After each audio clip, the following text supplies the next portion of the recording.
me and Ryan have been officially welcomed to the jungle that is Barstool Sports. Our white whale, Sidney Crosby. Shave his head!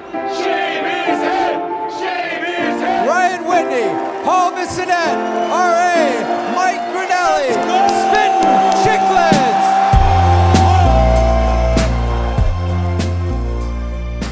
What is up, folks? Welcome to episode 534 of the Spittin Chiclets podcast. We have a very special episode today. A lot to catch up with Biz on and his life and this madness that is surrounding the Irish Travelers. We got Thanksgiving, a wonderful holiday we all enjoyed. We got teams in the playoffs as of Thanksgiving, out of the playoffs, tough to make if you're not in right now.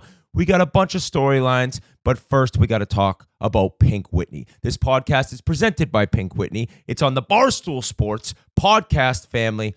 And Pink Whitney, guys, this fall, this winter, Pink Whitney is the go-to shot for a new generation of drinkers. They've launched the Birdie Buckets, the Party Buckets, 20 50 milliliter Pink Whitney bottles in fun, convenient bucket packaging. Just add ice and enjoy it. It combines the excitement of shots with the convenience of a multi-pack format, making it the perfect accessory for fall tailgates and game days. And Pink Whitney will also be selecting one grand prize winner and sending them and a few of their friends to a trip in Nashville. Come on down to Nashville for a weekend of Pink Whitney-filled fun. Pink Whitney will also be selecting 11 contest winners that will receive limited edition Pink Whitney Western merch. All they have to do is follow the prompts online. Enter by December 15th. That's pinkwhitney.com/Nashville to learn more. Biz, how you doing, buddy? What's going on, man? Yeah, you How think the been? Scottsdale Six were crushing Pink Whitney nips on the golf course? I hope not. I really hope they seem like maybe those the other side, the dark side, begins with Yeah, a J. maybe some ketokes. Yeah. Yeah, and acid tabs. Yeah, like oh no, we don't want any Pink Whitney. Just give us crack, and then we Yeah. can go around sucker punching people. Yeah, I've seen guys fight on cocaine, and these guys were definitely on cocaine, I'd have to say. I mean, I use the term whirlwind. This last week has been a whirlwind for old Bizzy boy here, and a lot has happened since I last came on this podcast to talk about went down. And the good news, Whit, is based on my recollection after getting boot fucked and conkied from the 6 Irish Travelers, as we're calling them, is about 95% of my recollection of the events based on what the cops have seen on surveillance is accurate. So I didn't fabricate anything that ended up going on. You're not a fabricator. What I did mess up is the fact that the guy that I knocked out, he wasn't in fact bald. He was a little thin on top. He was a little older as I remembered, but he was not bald when I buckled him to his knees after giving him a right to the fucking temple as he sprinted towards me. The bad news as of right now is I have not seen the surveillance. I am an understanding that there is janky surveillance from inside the Houstons, which I'm still shocked at today's day and age, 2024. We're sending rocket ships to the moon and Mars, but yet we can't have clear-cut surveillance. But the good news and bad news for me, I guess, is they do have surveillance from across the street when I finally become visible past the dumpster after knocking out that inbred fuck. Is 4 of the gentlemen catching me. One of them tackles me, holds me down, as the other gentlemen do punch and boot fuck me in the head. Now, since the podcast came out last week, I knew that they'd been arrested, but the names have finally arrived. So we should probably list off those names. Okay. And I'll read them to you folks. So everybody in the world. If these are their real names, who knows? Correct. That's another thing too. We don't know what we're dealing with here. They have fake addresses, fake companies, scamming people with all asphalt and painting companies apparently. So let's start with the top guy, top left, John Carroll.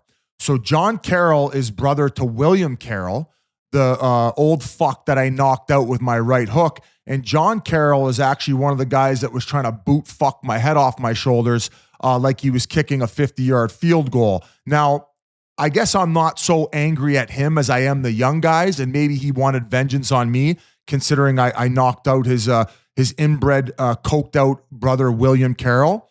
And moving along here, Sean Daly. Now, Sean Daly is the only guy I didn't get a letter from the police about, because when you're a victim of these types of things, at least in Arizona, Whit, is you receive these letters, like basically victim letters, telling you what the people who assaulted you have been booked on, and it gives you a little information and background. Now, he did have a video come out on TMZ that was released where he went in front of the judge the next day, where they basically said that they have a court date set for December 10th.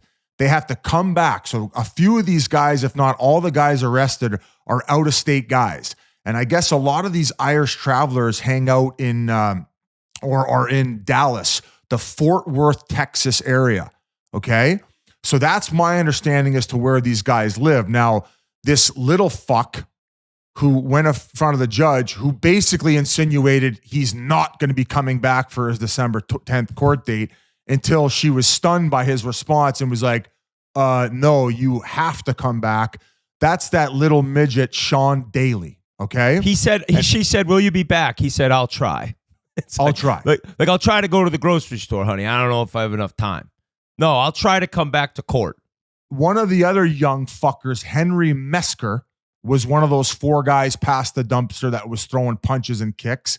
I feel a little bad for this old fuck. I don't know how he got roped in all this, Edward Jennings, but we're going to undercover a little bit of his past and a little bit of his family matters a little bit later when we bring on a detective. Now, the main guy that I would love to get locked in a room with is this Danny Bradley fuck. He was the one I described to having the lime green shirt. Now, after I said my piece on the last podcast, I didn't know any of these guys' history, right? My assumption was these guys were on a golf trip. They had one too many cocktails. They ended up coming over to Houston's. It was the wrong setting for them. And they just had poor judgment, were being complete assholes. And then we ended up getting into the debacle that we got into. Well, sure as shit, not only a day later, maybe a little after 24 hours, this gentleman online, he goes by the name of Shay Stevens. He ends up dropping a video where these hooligans were at a golf club just hours before in the Scottsdale area. They'd finished a round, and at 6 o'clock at this Raven golf course, the bar closes. Well, these gentlemen wanted another cocktail, and they didn't want the bar to close. Well, this fucking Danny Bradley surveillance video ends up coming out of him assaulting one of the staff members, and in the meanwhile ends up connecting with one of the waitresses as well. Now, for any of you following this case, you've probably been on our Twitter accounts, and we've been retweeting and posting this video. This is exactly what went down at the Houstons, okay? Because after the incident, you're thinking to yourself, and even some comments online from about, let's say, a few percent of the people commenting, you shouldn't stick your nose in other people's business. And although, partly that is true, I shouldn't. But when I look over for 30 seconds and see that same fucking look in Danny Bradley and those hooligans' eyes, as you see in that video of them assaulting the people at the golf club, I just got to go with my intuition. And maybe I should have just sat down and waited for my traditional salad from Houston's and minded my own business. But what if that fucking Danny Bradley cocks his right and ends up feeding one of those managers at Houston that same right hook that he did at the golf club? What if one of those guys drop and next thing you know, they got a conky, or even worse, they fucking hit their head and they're on a fucking breathing tube? So I used my judgment looking over there by the bar area, Whit, to know that something was up. And after he was in the manager's face, even when he backed up just a little bit, the stance that he had told me this guy's just waiting for the manager to say something that he doesn't like until he feeds his fucking jaw with a right. Hey, and credit to Danny Bradley. He has some good hands. He can throw down, and I think he caught me with a couple. And I never really got a chance to get him because of all the fucking hyenas that were surrounding me the entire time. But I'll tell you what, if these fucking guys, Whit, don't show up for their court date, and I'm gonna let the legal system take their approach and handle the business accordingly. But if him and those other fucks avoid it and they try to keep hiding, I'm going to do anything in my fucking power to smoke them out. That is a fucking promise, my friend. That is a fucking promise. We have Jake Middleton on this pod. That's a Billy guarantee. That's his GM. We got to get that in there. Biz, I will say a couple things from this. When you mentioned like golfers, yeah, like they're on a golf trip and you see these six. I said it's six of the most Minifan looking people in the world. If you don't know the Kirk Minahan show, that's what his live show looks like. There's like 1,000 of those guys. Now they're not Irish travelers; they're good people, but that's the look. I saw the look. I said, "What an odd group to be together." Like, is it grandfathers? Is it father and son? Well, come to find out, this was a golf trip. There was 57 of them. 57 of these lunatics. Now, not fair to say that all the people are like these clowns going around abusing people and sucker punching people just because they can't get another drink. But just to know that, to find out there are Irish travelers, we had no idea who they were. And then to read and kind of be learning a little bit about this community, I guess, it's nuts. They travel on, I would say it's 0% chance that these people show back up to court. Like zero. I think they're just gone with the wind. They're on to the next town. They're scamming people. And that's why, go ahead, Biz, go ahead. Well, I was going to say the thing that infuriates me the most is when that Sean Daly fuck, that little midget inbred, he says, "Oh yeah, I'll try to make it back." They don't even hit him with bail. Yeah, like they don't got nuts. to put any fucking money back to ensure that. Hey, but mind you, folks, with all the scams they're running in a Fort Worth, Texas area and all around the country, these guys are driving around in brand new Corvettes, brand new Escalades. They're turning over new vehicles every 6 months. They're at Pebble Beach. They're golfing at Pebble Beach. They're going on these luxurious vacations. From our understanding, from our buddy Shay Stevens, who's been working like 23-hour days trying to get every bit of information on these guys, they tried to book a PJ out of Texas. They tried to fucking wrangle up the crew, and apparently the larger group of Irish travelers are upset at these six gentlemen because now all of the attention they've brought on all these scam artists. These guys want to go scam people flying under the radar. But these gentlemen, they're getting the elderly. They're getting the elderly on like asphalt and pavement jobs, and just it's crazy. And that's why we have a detective coming on, Biz. We need to do some work. And the reason I want these guys behind bars, and the reason I want these guys to pay, is not only because they fight dirty, but when I was on the ground past that dumpster wit, they were trying to kick my fucking head in. And if I would have got knocked out there like their buddy William Carroll, the one that I bent to his fucking knees, they would have kept kicking me in the head, Whit. Yeah. They would have kept kicking me even though if I was knocked out. This is how these savages operate. So I want them getting everything that's fucking coming to them. These people are scum of the earth, low life, inbred dirtbag losers. Yeah, I mean, the videos that have come out about people that they're related to also have been in the news. There was one of these guys' aunts was like beating her child who was 4 years old, and like it's wild to see it's this big of a group of absolute scum. But I think it's a non-political take to say the justice system's a little fucked up right now. I think that you see people that get out of prison and commit crimes, and then you look at what they were in prison for and how they were released, and then you see this case, and you brought it up, the no bail thing. And I always thought Arizona was a pretty hard state. I think it was. They look like the biggest scrubs. They look like exactly what you think they'd be doing. Going around sucker punching people. And the Danny Bradley kid, it does look like he has a cut on his forehead. You must have hit him with one at some point. So the only chance I would have got to actually make contact with him was either in the restaurant when it originally started. That was like a blur to me. I'd have to see surveillance on who I connected with, who got me, how I ended up on the ground, how my tarp got ripped off. When I first got out the door, remember, so you guys remember me describing that the guy, I think it was that Sean Daly fuck, the little midget that got let out no bail.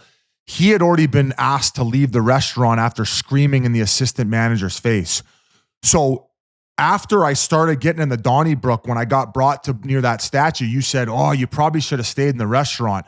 My thought was always, no, I always have to have the ability to back up because it's never going to be a fair fight the way that it all started. But when I was going out of the restaurant, I knew that kid had already been let out. So I couldn't just slowly back out and face those guys because he would have probably suckered me from behind, right? Yeah. So when I got out, I tried to figure out where he was. Sure enough, he was at the end of the entranceway where the tarp covers the entranceway at Houston's. And I had to run past him and then open towards the group. That's when, as I'm backing up, I end up tripping on the curb as they're swinging at me. One of my Reebok shoes falls off, and that's when they start to boot fuck me and punch me on the ground closer to the restaurant. I'm able to get back up on my feet, but Whit, at that point, I got no tarp on. I got one shoe. I have no leverage really to like stand up because I got nothing sticking to the ground. I believe at that point it was on my front foot. So if I'm following through with my punches, so that's kind of where I was fucked the entire time. Like I had no fucking shoe on my one foot and then ended up losing my other shoe past the other dumpster. So it was just a fucking debacle from the beginning. I'm just so fired up at the fact that these guys get to leave with no bail and all I get is these fucking letters with their name on it. They're done. Like we ain't gonna see these guys again. Maybe because of the news it's made, maybe that means it's time to bring in the detective that we hired to see if we can get some news from him. Do you agree with that? Yeah, I think it's time. We should bring on Detective Dale. What's up, boys? What's up, Detective Dale? Thank you so much for joining us, especially I know you're busy looking after this case, and we just basically wanted to bring you on to ask you a little bit more research and questions about these 6 hooligans that assaulted me, tried to gang beat me, and leave me for dead. Oh, for sure. So I've just, since that's happened, I've just indulged myself in this whole crime underworld that no one had an idea what was going on. It's like Gotham City. Like you pick up a rock and there's bugs just everywhere. So now I'm getting into the scams a bit. I'm trying to get the feel of what they're doing. Couple petty crimes. I'll go to the bar. I'll be like, hey, buddy back there said he's got my beer tab. I'm like, thanks for the beers, boys. Starting small. You're starting small. Starting small, just dipping the loaf of bread. Make it 4 Boilermakers kind of thing. Yeah. And it's addicting. I got to tell you. These guys have been doing it for years. The older guys, Edward Jennings, for decades. And they're part of the Irish Travelers. Whit said earlier, there was 57 of them. And they've been doing this since the 1900s. They like came over. And the reason they all look inbred is because apparently they all do crossbreed. They marry within family. That's why they all look the same, like mutants. So you're saying they fuck their cousins, like not their direct sisters. It's just more of like, oh, I'm going to pick somebody from the other side, but still somewhat blood related. Yeah, not as bad. You know what I'm saying? I can't confirm or deny, but I'm confirming they're cousin fuckers.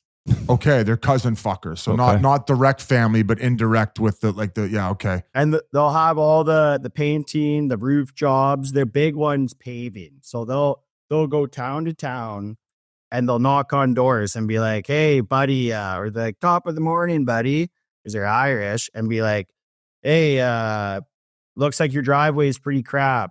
We just did a job down the road. We have extra asphalt. We can bang this out today if you want to sign this contract. So the person will sign. It'll be like $3,000, $5,000. Older people, Dale. Older people, I believe, too. Older people. Yeah, the seniors, that's what I So real scum of the earth to just screw over an older person that doesn't know. And they'll do it that day. It'll look all right, but a biz fraction here, they'll do like 3/8 of the job. They'll do like the top layer of asphalt. So like they'll come home, it looks fine. Next morning, it's already crumbling. And they'll tell them too when they sign up. They'll be like, if you don't like it, free charge. So of course they're like, yep, I'll sign right here. Free charge. They'll call them and be like, hey, I don't like it. They're already gone. They're in the next town. Dale, outside of the petty crimes, what was the worst of the worst as far as the stuff mentioned in the thread by Stephen Shea? So based on your detective work, that Edward Jennings, he had allegedly, this is his brother-in-law had a housekeeper who was 72 years old, and he paid out a life insurance on her. And then the next week, she was brutally murdered. That's So- alleged. That's all alleged. And then the FBI, I don't think they got paid out from what I've read. They stopped a $5 million life insurance to go to his brother-in-law and Edward. So what I've read from, I think it's Shay Stevens, the thread, and go to it, everyone, and check all, it's long because there's so many different things. What I've read too is they've kind of mastered a way of scamming people and avoiding like legal trouble. Like it's stuff where they're stealing from people, they're gone, but it's all so hard to catch. It's so hard to catch them, right? And then like these courts are so busy and full. These things, they just disappear. Things just disappear, and that's why they're able to get away with it constantly. I would say the biggest part being that they're gone. There's no record of them. They're not like online until some of these guys were tweeting apparently after the pictures were released, Biz. They were tweeting things about the incident. Since this has happened, their Twitters have been completely deleted. They're erased. But for the most part, I don't think Irish travelers are living online and have any sort of like info to find about them. Detective, what did you read any of those comments about why they were firing back originally, thinking maybe this wouldn't have escalated to the place that it's gotten now? Oh, for sure. When it first came out, I'm like, oh, these are just like petty losers. Then you start digging into it. They're coming at Barstool personalities for years too. They're like chirping in the comments, like Frank the Tank. What did they say to Frank the Tank? I think they said fat fuck. Oh, Which, that you should get fucking thrown in prison for that alone. exactly. You can't. But I mean, also- that was the least of it. There was racist shit. There was Yep. stuff. They were fucking clowns. Like, at what point do these people actually end up behind bars, detective? We got Trump in office. He's got to crack down on this now. Make America great again. Do you think he's actually going to help resolve this issue? They have all different addresses for their business companies, but we have the 6 names out now. So when they go around, now we have the names. They're out in the public. Detective, do you have any idea how they're able to just keep affording to buy these new cars and never get busted? If they have the funds to pay back these people who they've scammed, how are they not being booked? I mean, it's clear that they have assets in their name. And then after every 6 months, when the new Corvette or the new Escalade ends up being a little bit out of date, they go get a new one. They have this whole scheme. Like, they're not just like little petty guys. They're professionals at what they do.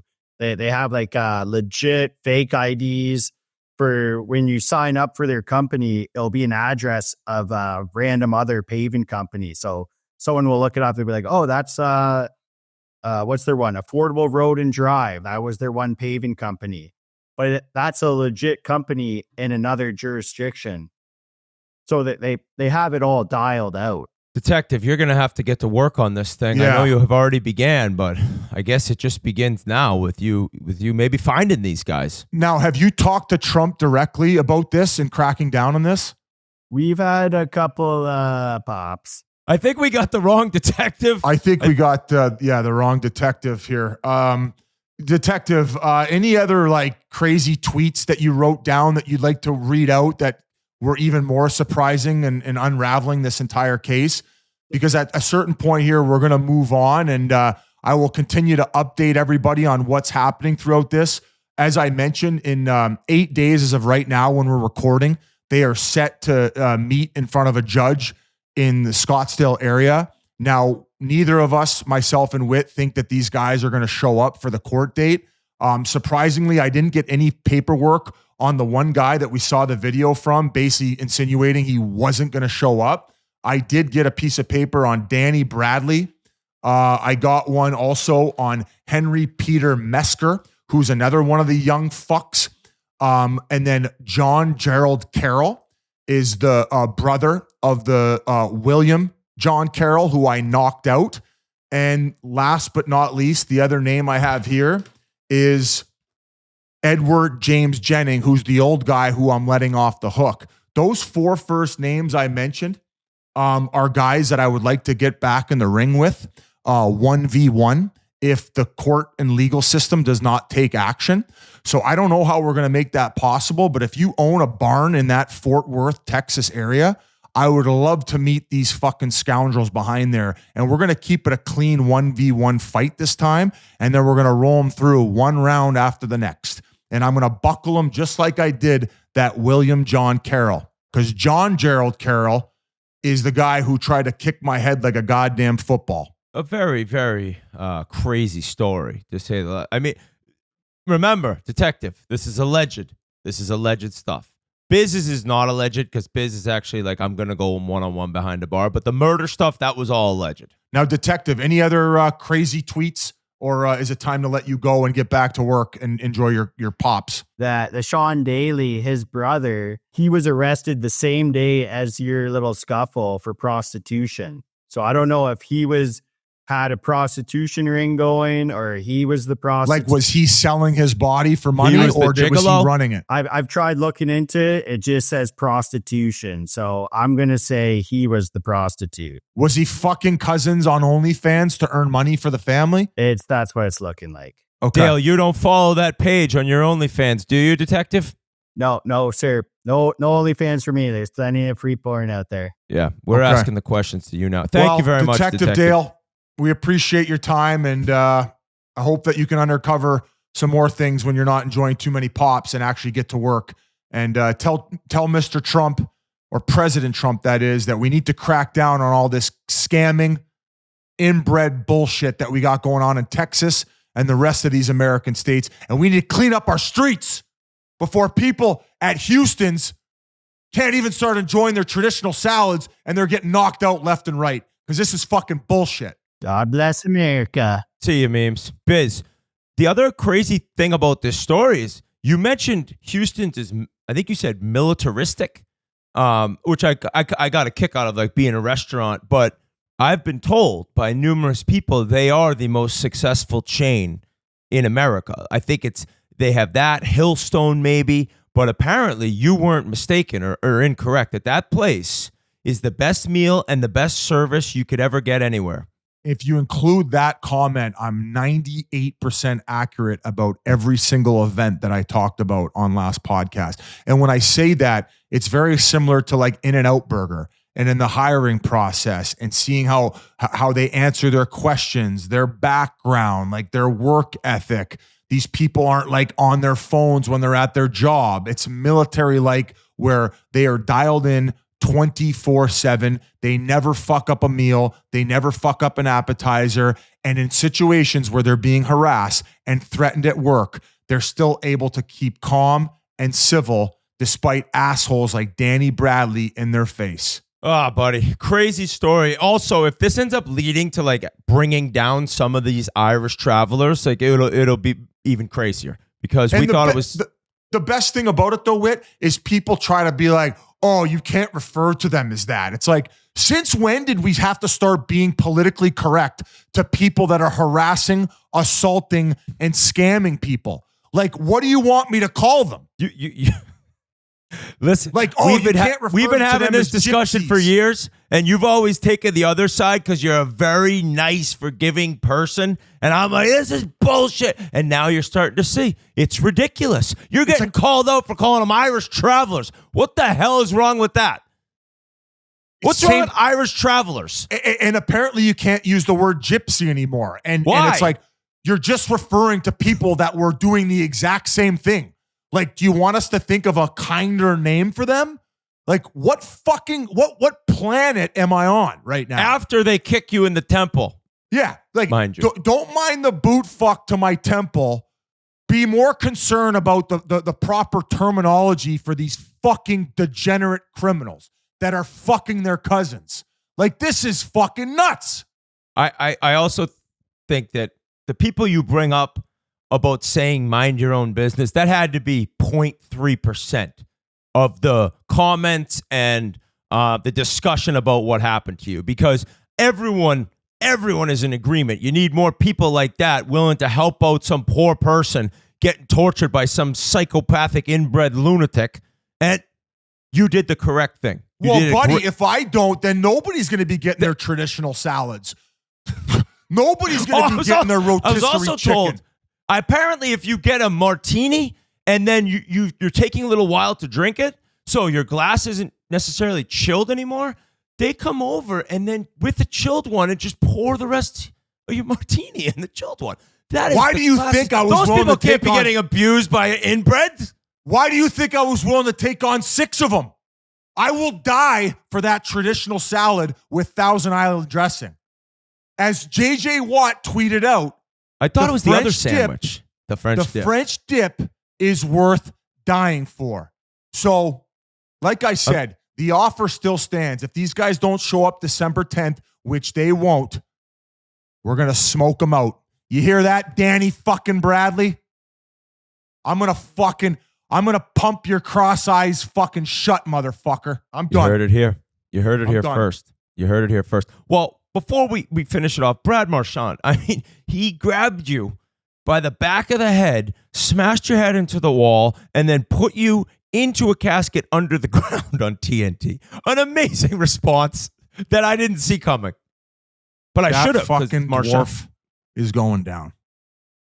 The timing He of should it. he should be worrying about the Boston Bruins power play, not about fucking coming in with premeditated chirps.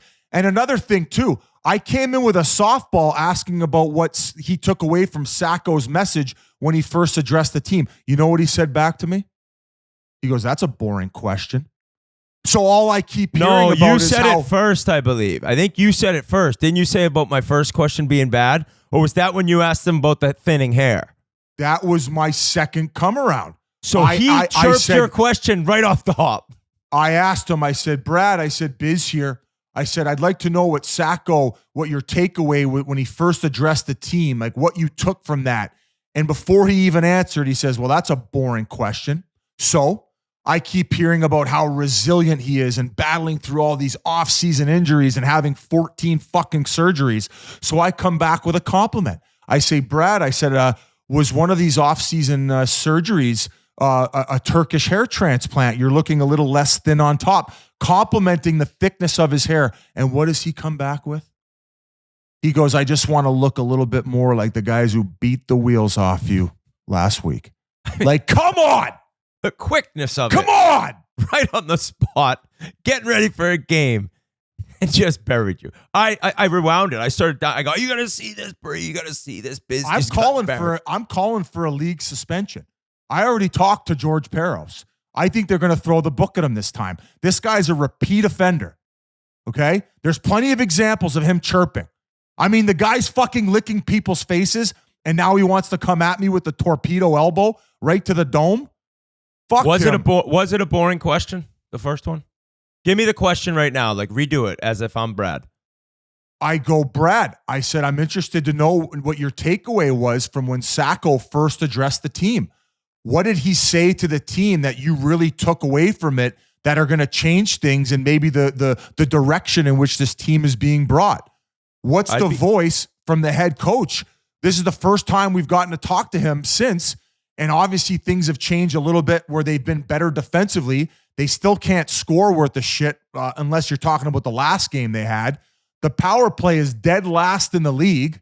So I wanted to know what he took away from the head coach's message. The head coach, in which had to replace the guy that they got fired. I don't hate the question at all. I would have enjoyed getting that. It's a softball, but also not a terrible question. I guess maybe it's like, yeah, dude, I expected something else from you. You're Biz Nasty 2.0. Biz Nasty tattoo on your bicep. To him. Fair enough. You did. And he hit you back. So that was classic. The Centennial drone. Did you see the drone footage that the Boston Bruins tweeted out? They go through you got to go check it out. It is unreal for the Centennial game against Montreal. They win 6-3, but they have all the legends in the arena as the drones flying through. So a really cool day for Bruins fans. And yeah, they've looked a little better, but Marshy still, maybe that'll switch the season around. Him just being like, "Yeah, I just crushed Biz. It was no problem. Just he's done. He's not on TV anymore tonight." I'm going to have to get just go on a Detective run. Dale on him. And they go, "Oh yeah, that'll do a lot." Detective Dale is cracking open a beer right now, firing up his PlayStation. And he's not doing any more work tonight. We know that. But, Biz, we got to mention G's Chiclets U. Phenomenal job at Michigan. Awesome facility. What a program that they have. But a clip of the head coach and you talking went kind of viral. I think it was misunderstood a little, but can you explain what happened there? Yeah, it definitely was misunderstood. It was Coach Brandon Arado, and I told you guys about this right after video. It was one of those moments where I knew we had something right away, where Coach Arado kind of deadpans to the camera, looks dead in the camera's eyes, and says, if you're a top CHL prospect, you come to Michigan. We don't even compete with the CHL. We compete with the AHL. And he's talking about the future, where the future of the game's going, and he's not wrong at all. And I think, Jeff Merrick had a great article today where he mentioned that 2 of the top 3 prospects in the CHL likely are headed to Michigan, allegedly, next season. So he's not wrong at all. I don't think that's definite. It's not definite at all. But, I mean, Michael Misa may be heading to BU too, Whit. So that's on the table as well. But there's a lot of things happening in college hockey right now for the positive. I think there was a lot of people coming at him, the CHL stands who just love the CHL hockey. But it was the AHL comment. It was the AHL comment where he said, I think we're better than the AHL. Now, he said something like that, but people were like, what is he talking about? He meant staying there, playing, going to school, and then maybe going to directly or playing 4 years even. Like, you'd almost be better off staying here than going to play in the AHL. That's different for every player. I see the side, but the way he worded it made it sound like we're better than AHL. Well, and I don't want to say we clipped him out of context there, but when you hear the full interview, it was in context to us basically being like, Michigan is the best place on earth. Like, why you contexted him? You contacted We kind of did. I talked to Coach after. He's feeling great about the whole thing. He's like challenging people to the fight. But yeah, the whole thing's crazy. It blew up. That clip on Instagram got like 1 million views. So it's been kind of wild. The video turned out awesome. Fish did an amazing edit. Michigan's facilities are crazy. Yost Arena is unbelievable. So historic. We got to go to the big house, which is awesome. So it was a great video. But yeah, Narado's making the headlines, not me here. I know. Well, good job. And Biz, for you, Surviving Barstool starts tonight. No, great. Great. More online attention. That'll be awesome. Horrible timing for you, just maybe looking to get out of the spotlight while simultaneously challenging and getting maybe barn rough and rowdy fights ready and available. I don't know what to think about this show. I think it's going to be incredible. I know it's going to be incredible. I don't know in terms of context how they cut these things where I'm prepared to look like the dumbest person I look dumb a lot. Sometimes I sound dumb. But this could be ugly for your guy. This could be ugly for your guy. I'm not giving away anything though. 24 of us went to the office in Chicago and you try to survive as long as possible. They did such a good job as far as production and putting all these games and challenges together. The immunity bracelets and just like the chaos that surrounded it all was perfect. And the cast of characters was unbelievable. I mean, Wallow and Gilly were involved.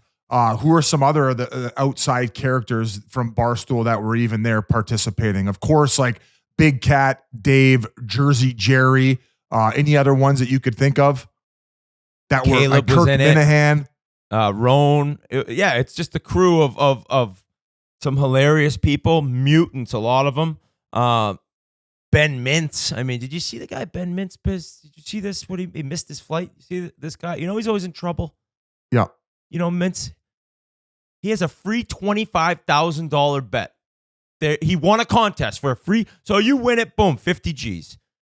All he had to do was be at the office in Chicago at noon on Sunday. He went home or went to Mississippi for the Ole Miss game.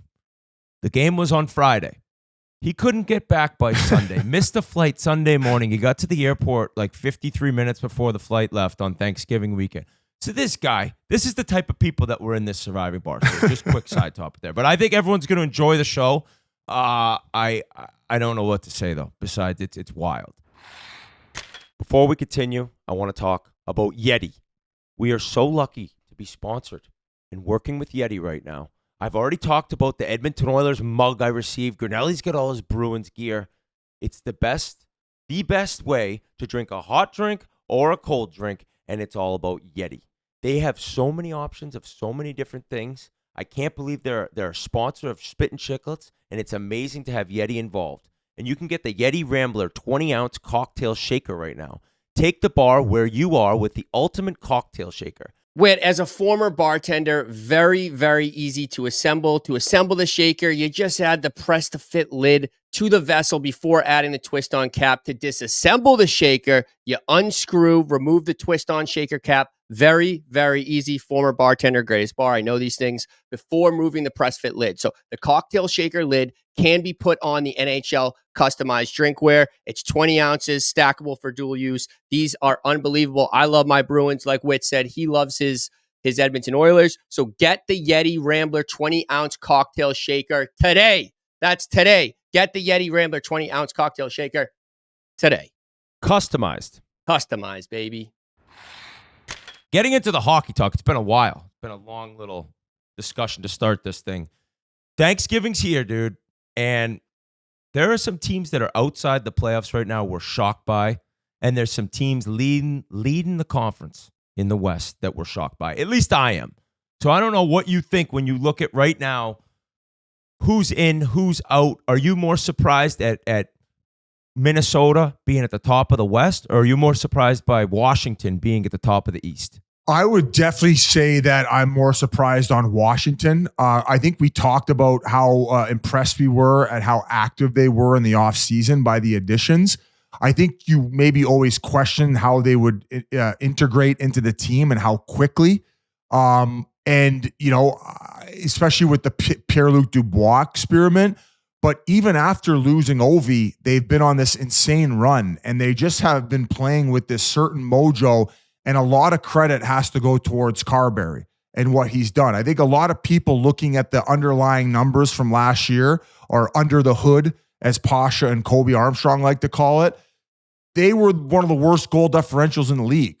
One of the worst goal differentials to make playoffs, like maybe since the fucking time they started tracking goal differential. And the fact that they've gotten off to this hot start after making those moves is probably, to me, just as surprising, if not more surprising, than any other storyline in the league. And then catapulted by the fact that, you know, Ovi's on this goal chase and like everyone's kind of galvanizing as far as a group around that. Well, then they lose him. And I think like, maybe there's going to be a little bit of an emotional drop off. Well, no. Every time you think a team has them dead to rights, like the other night they're down, I think it was 2-0 to Tampa Bay. And then they give up a breakaway, and then they get a big stop, and all of a sudden they come marching back. And then they give up the lead again. They march back again. They give it up again. They march back again. So just to see the type of mojo they have and how fun that locker room is, and how Carberry's able to get so much out of these kind of misfits that were brought in from other situations that weren't working. I mean, Mangiapane, you're going back a few years. I think he had 29 goals the one year, and then maybe has regressed since. Jacob Chychrun, not really being able to make things work in Arizona, then going off to Ottawa, and then them casting him away. He's having an unbelievable start to the season. Matt Roy, he's been awesome. Dylan Strome, I thought that Strome's nuts. I think Merrick described them perfectly. Like, it's not the bullet, but it's kind of the right behind it, right? They play at this certain speed where they slow the game down. And maybe from a young guy coming into the league, people are a little bit afraid of that, considering it's a speed game now. Well, he's found such good chemistry with Ovi that it feels like the second coming of Backstrom. They're getting that goaltending. And I just think, to a man, they're probably the most impressive story in the league so far this year, and have undoubtedly surprised a lot of people, where I would say that 50% of hockey experts might not even have these guys making playoffs. I didn't. None of us did, right? Well, I wouldn't exactly call us hockey experts. That's fair. The Connor McMichael, too, kid's got 14 goals. Yeah.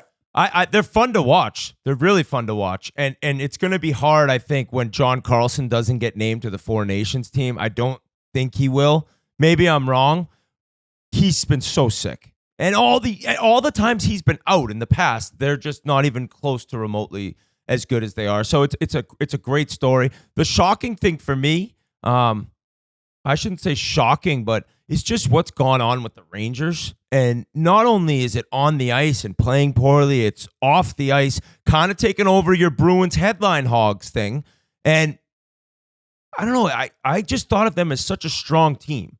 Like going into the year, I'm like, they're going to be right there again. And maybe they will be, because the overreaction or the discussion right now is like they're 8-20. You know, they still have a winning record. They've made things so public. And Elliot was talking about it on his show, that now they're in the news constantly. And I just can't believe that they've let this happen going into a year where it started with the Trouba stuff in the summer. Now I think at some point he's getting traded. Your guy Brooksy, who never responded to your DM, he kind of crushed him in an article this weekend that he wrote. I don't know what you see happening there, where you see it going, or do you think that they're going to be fine and that they'll all get it figured out even if there aren't big changes made? Well, I just go back to the offseason and maybe the way that things were handled. Now, I don't like as far as Drury's concerned, like if you're trying to move on from Trouba, I guess at a certain point, it maybe needs to become a little bit public knowledge for teams to be aware that they're willing to move on from him. But I would think that you would have the ability to keep that a little bit more in-house. Same goes with the Shesterkin contract talks, which became public right before the season started. So maybe even a little bit more of a distraction outside of the Trouba thing. And then all of a sudden, like, you know, Zibanejad not out to the most exciting start. And, you know, Kreider, who I thought started out okay, you know, he's putting the puck in the back of the net, maybe not at the pace he's done in prior years, but then to have like no assists. So maybe they're not happy with his game, to then say that, you know, these players are essentially available for trade. So it just seems like the media is being used for a lot of this conversation, where is this where these players are first hearing of it? And if that's the case, like, it creates such a toxic environment in the room. Like, no wonder Shesterkin's not taking any type of hometown discount. And not even like, I'm not even saying that what he was offered is essentially a hometown discount, but he ain't taking like any type of fraction of what's not the max that he can get. Like, it's kind of like you're hearing about the Kaprizov thing and like maybe a few other guys like Rantanen, like where Rantanen's searching for $14 million. Like, is that what Igor is going to command based on the fact that he's like, look at this shit show around me. We're talking nonstop about shopping our captain after he was named 2 years ago. Now, all of a sudden, this career New York Ranger and Kreider is being shopped around as if he's like simply disposable. So it's just like shocking how you go from winning the President's Trophy to all of a sudden, like, all these conversations circulating in the media. Like, this should be kept in-house, no? I feel like that's where the mistakes happen. And if you look at their record, we said the same thing about Boston, where when Monty was fired, I want to say they were maybe one game below 500, if not 500.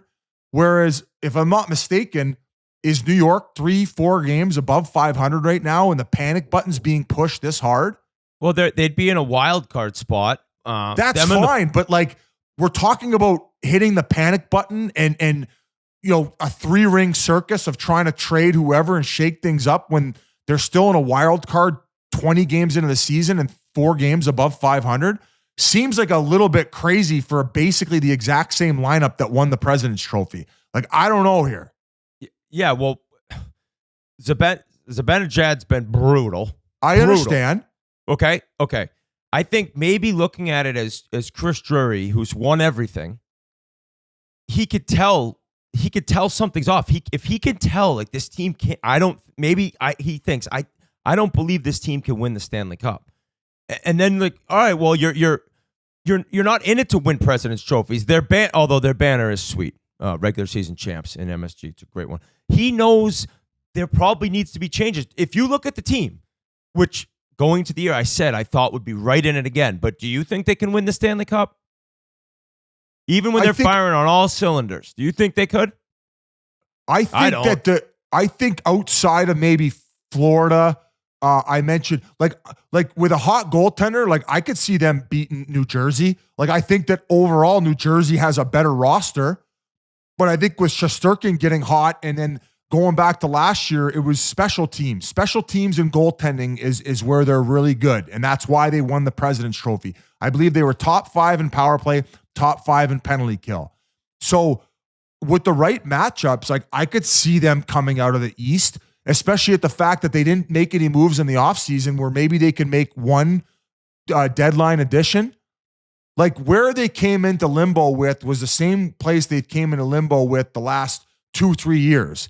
It's the Hedel, the Capo Caco, and then I don't think that many people after last year's outburst had a lot of questions on Laferriere, whereas now he's like a proven guy that can get it done. So that throwaway. Although he's been brutal since his extension. Fair enough, but still not as disposable as what Hedel and Caco would be to that lineup, correct? So I don't think that they've ever truly solidified that bottom 6. Like there's a few guys, especially that third line. They did get that outpouring of offense a few years back when they beat the Penguins and they went off, I believe, they went to the Eastern Conference Finals, I believe, when they had the Young Guns line going. They won the first 2 against Tampa, I think. They were up 2-0 in that series, I think. Maybe they ended up losing the second round that year, but no, third nonetheless, sure enough. But they haven't ever solidified that third line where I think that if you're looking to move on from someone and maybe go give them new life somewhere else where it necessarily hasn't worked out with New York, you're looking right at Hedel. And I know he's got a lot of injuries and a lot of concussions in the past, and also Capo Caco. I think those are 2 guys that Rangers fans would say, if they found a new destination and we got something in return that might work, sayonara. And I also think with maybe the play this year, and considering that, I think that from an overall perspective, if you can't move off of Trouba, maybe Keandre Miller. Like he's had a tough year this year. He's making a lot of mistakes.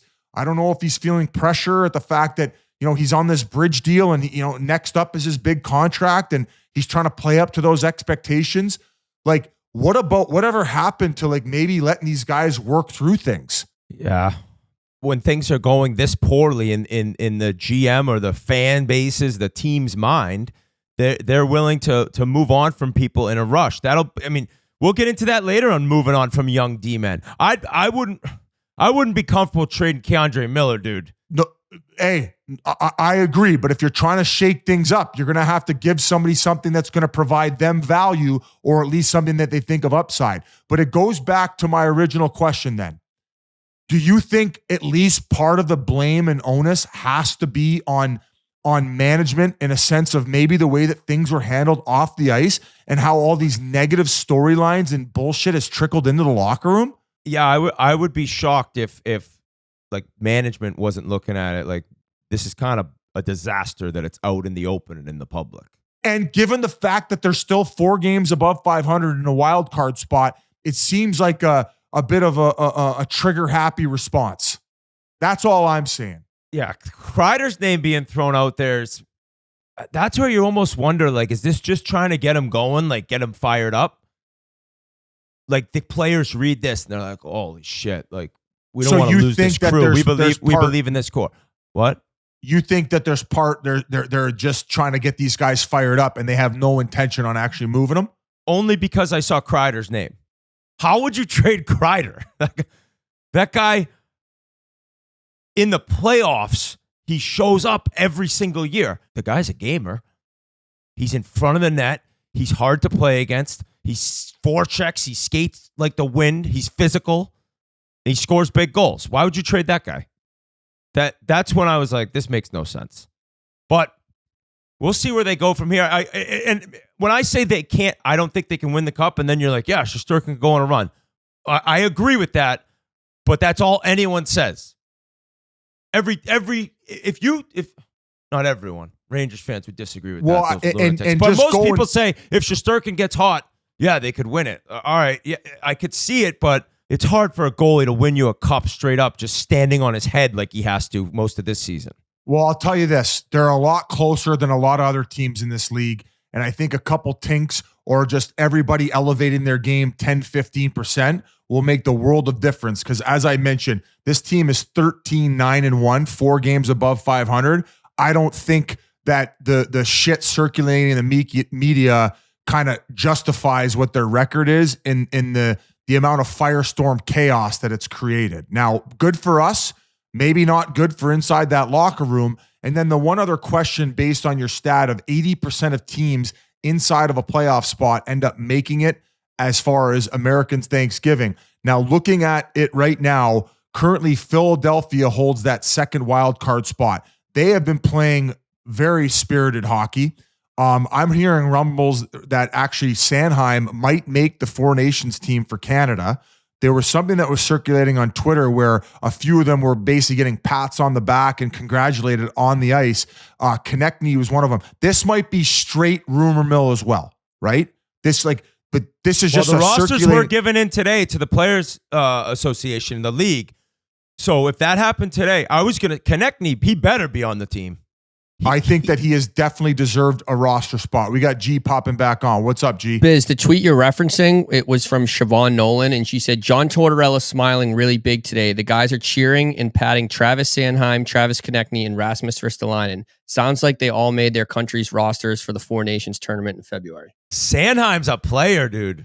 Oh, yeah. And Konechny was one of those borderline guys. But the reason I brought it up, if you had to pick one team on the outside looking in to make playoffs and sub in, because if I look at the Atlantic, Florida, Toronto, Boston, I think that we all pictured them being in a playoff spot. Washington, probably the surprise team in the Metro, but New Jersey, Carolina, we would know, would be right there. To me, it's the Tampa Bay Lightning that are the outside looking in that will eventually take over either Philadelphia or New York Rangers if the bad gets worse. That would be my pick. Probably not an earth-shattering pick to most of you people listening. And I think praise needs to be given to Columbus and the way that Dean Evanson and that rest of the lineup have conducted themselves through that tragedy before the season even began, and that resilient effort they've put forth and how hard they work. And they're just on the outside looking in as well. I don't think that they end up making a playoff spot, but they are definitely going to be a disruptor in the East based on how they've played. Do you see anybody else on the outside looking in cracking that playoff roster? No, I don't. I wish Columbus would get in because I do want to talk about them. But Buffalo is Buffalo. Forget Buffalo. Ottawa. Biz, how about when we talked about Ottawa? They're in ninth place. They're in the second to last place team in the Eastern Conference, Biz. They're horrible. We thought they'd be in the mix. Nope. Buffalo, sometimes they look good. Sometimes they look horrible, inconsistent. Don't see them getting in. Columbus, I don't know if they can hold on to it. I think Tampa gets in. I agree with you. I look at the Bruins, man. I don't know. I've been kind of saying they might miss. I could see that happening, but they look better since Sacco took over. So I think it would be Tampa for Philly too. Philly's nice to watch though. Konechny is he's a rat out there too, but skilled, always in the mix after every whistle around the crease. Tortorella has done a great job. These Michkov haters, Biz, they're all over me. Well, he did bury the OT winner the other night. It's funny that you brought up the Flyers and Konechny again. It reminded me to bring this up. So one issue going back to the Rangers, the other night, they were all like a hyena pack around Panarin, and there wasn't one response from another guy in a Rangers jersey. So as far as like you talk about team identity, well, Konechny and the Flyers have it. Because if you're on the ice and you're getting involved in anything, it's a 5-man group getting in there. And that's maybe one of the issues that the Rangers have. So I got really nothing left on the East, buddy. I agree with you on Buffalo. They'll go on a 4-game stretch where they look like the 84 Oilers, and then they look like the worst fucking team in the league for 4 games. One thing, though, I've been hard on Owen Power in a sense of that deal that he signed. I think that he's starting to turn the corner.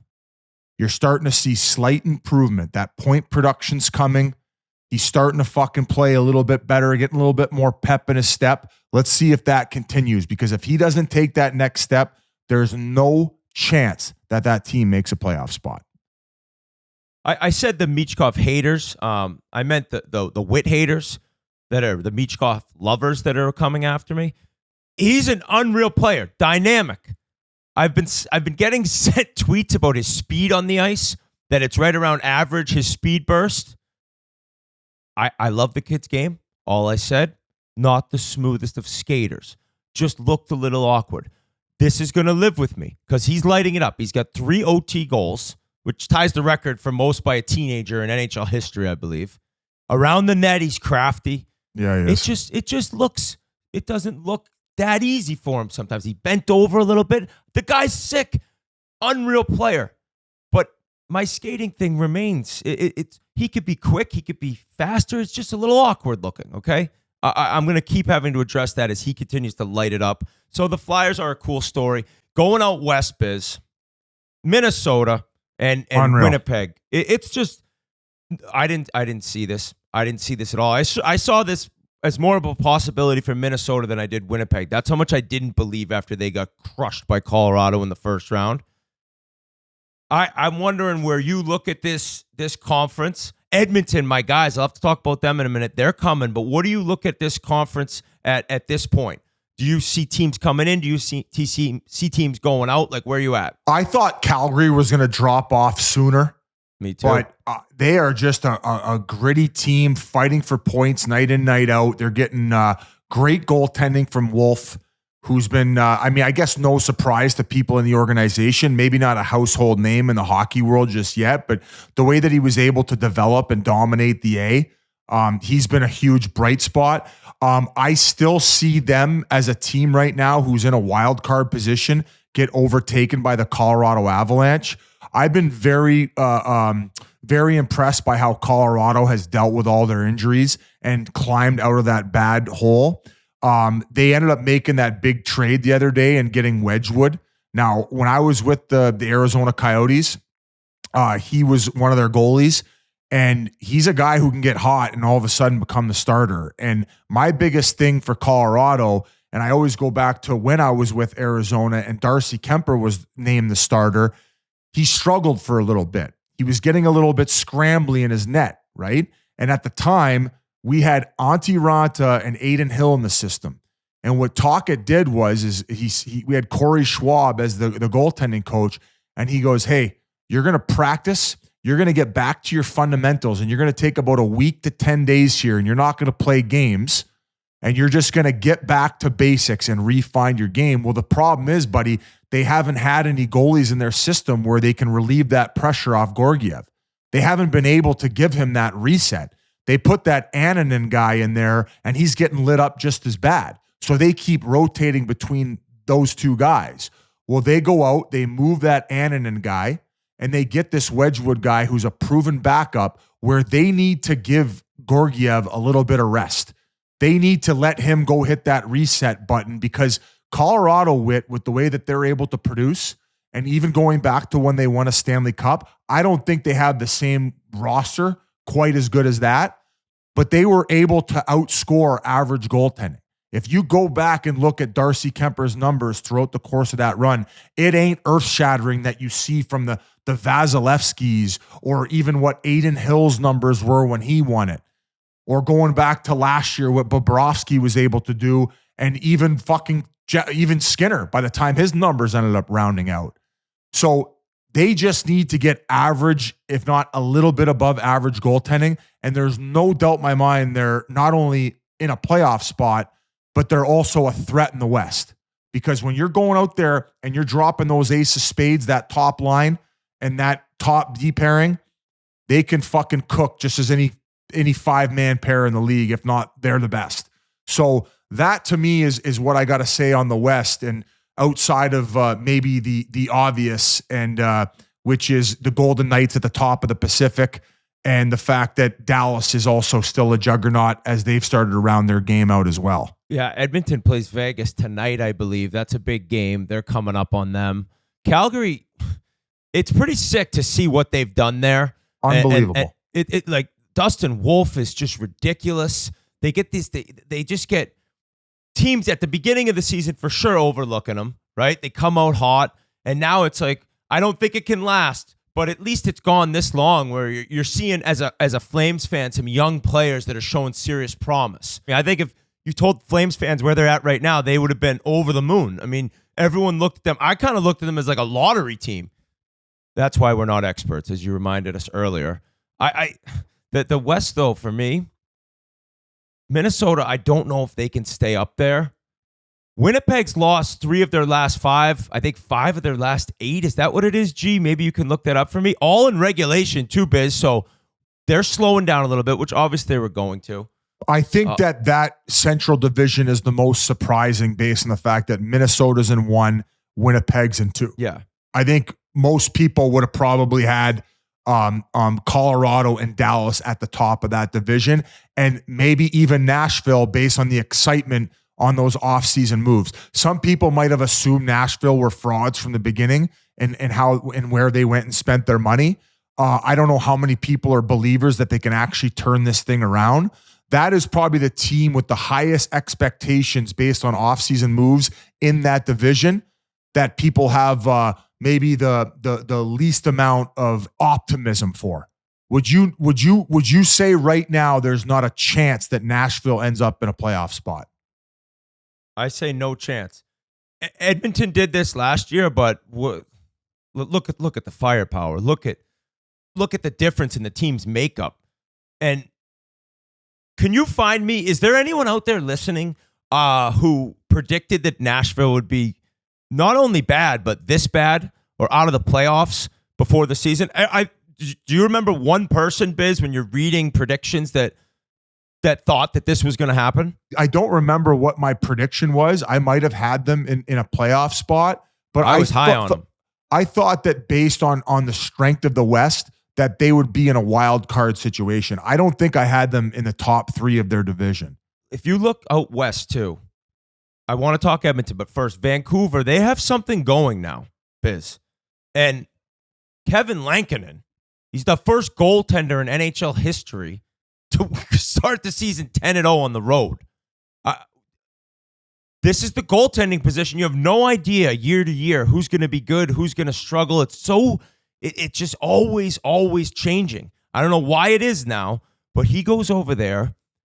Connor Garland is point per game player. This is without JT Miller. Pettersson steps up. This Pius Suter, Biz, like they have third and fourth line guys that stepped up. That was the same way that happened last year. And Talk's got something cooking out there now. We'll get into the JT stuff now that Pettersson has kind of taken this step. Going back to the goalie, how do you pronounce his last name? Lankinen, I believe. Lankinen. Correct me there. Nashville has been the gift that keeps on giving because they basically handed them Kiefer Sherwood, and now they handed him a goalie of that type of caliber. So their ability to find diamonds in the rough with the goaltending position with Demko out, unbelievable. And going back to your comment about last year, like they found a great connection with Dakota Joshua. Garland really stepped up his game, especially after the rumors that maybe they were going to move on from him at the beginning of the season and things weren't working out. Well, Talk, it just had to work as magic. And the fact that DeBrusk, Kiefer Sherwood, and Elias Pettersson have now found this chemistry and they're clicking at the rate that they're clicking, it couldn't have came at a better time for this Vancouver team. And it just poses the question. There's been a history of JT Miller and Pettersson butting heads. Like this has been documented. This is not just coming from us. Don't kill. What's the term? Don't kill the messenger. You got it. Don't kill the messenger. Now, there also has been rumblings of this New York situation, and maybe that there's a connection between JT and ending up with the Rangers.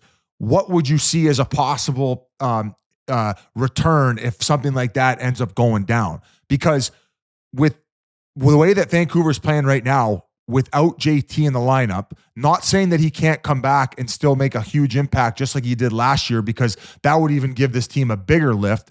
If it doesn't work out that way, who could they add as far as a trade if they end up moving on from JT that continue to further the greatness, which is the Vancouver Canucks? But I don't see how you could move on from him. That's what I don't get. I couldn't trade a player like JT Miller. I couldn't do it, Biz. So you wouldn't even entertain the idea based on everything else that's gone on since? No, and now I don't know if this is something. I'm not in the room, dude. If this is some sort of relationship that is like ruined or will never work out together, that's a different story. But if I'm the GM, if I'm talking, coaching him, I want this guy on my team. If we want to win a cup, who are you going to get back that is going to be as good? Like, you're never going to get a fair return in a trade for him. Do you see what I'm saying? Say if any Vancouver fan, if they wanted to address needs, it would probably be in the defense position. I would say that they would probably look to get to solidify that second pairing and alleviate a little pressure from Roenick and Quinn Hughes. And my understanding too is now Roenick's out with injury. So not saying that would force them to make a trade anytime quickly, but they are notorious for making a move before the deadline. Like, they've done it the past couple years by, you might as well underpay a little bit and address needs earlier on to maybe catch teams sleeping. And that way you can improve your team without competing against everybody else and having to overpay for something in return. So I just wanted to throw that across your desk to see what you would do in the situation. It's nearly impossible to get first-line centers via trade, especially in today's NHL, especially with the point production JT Miller has, and especially at the cap hit that he has, which is extremely favorable.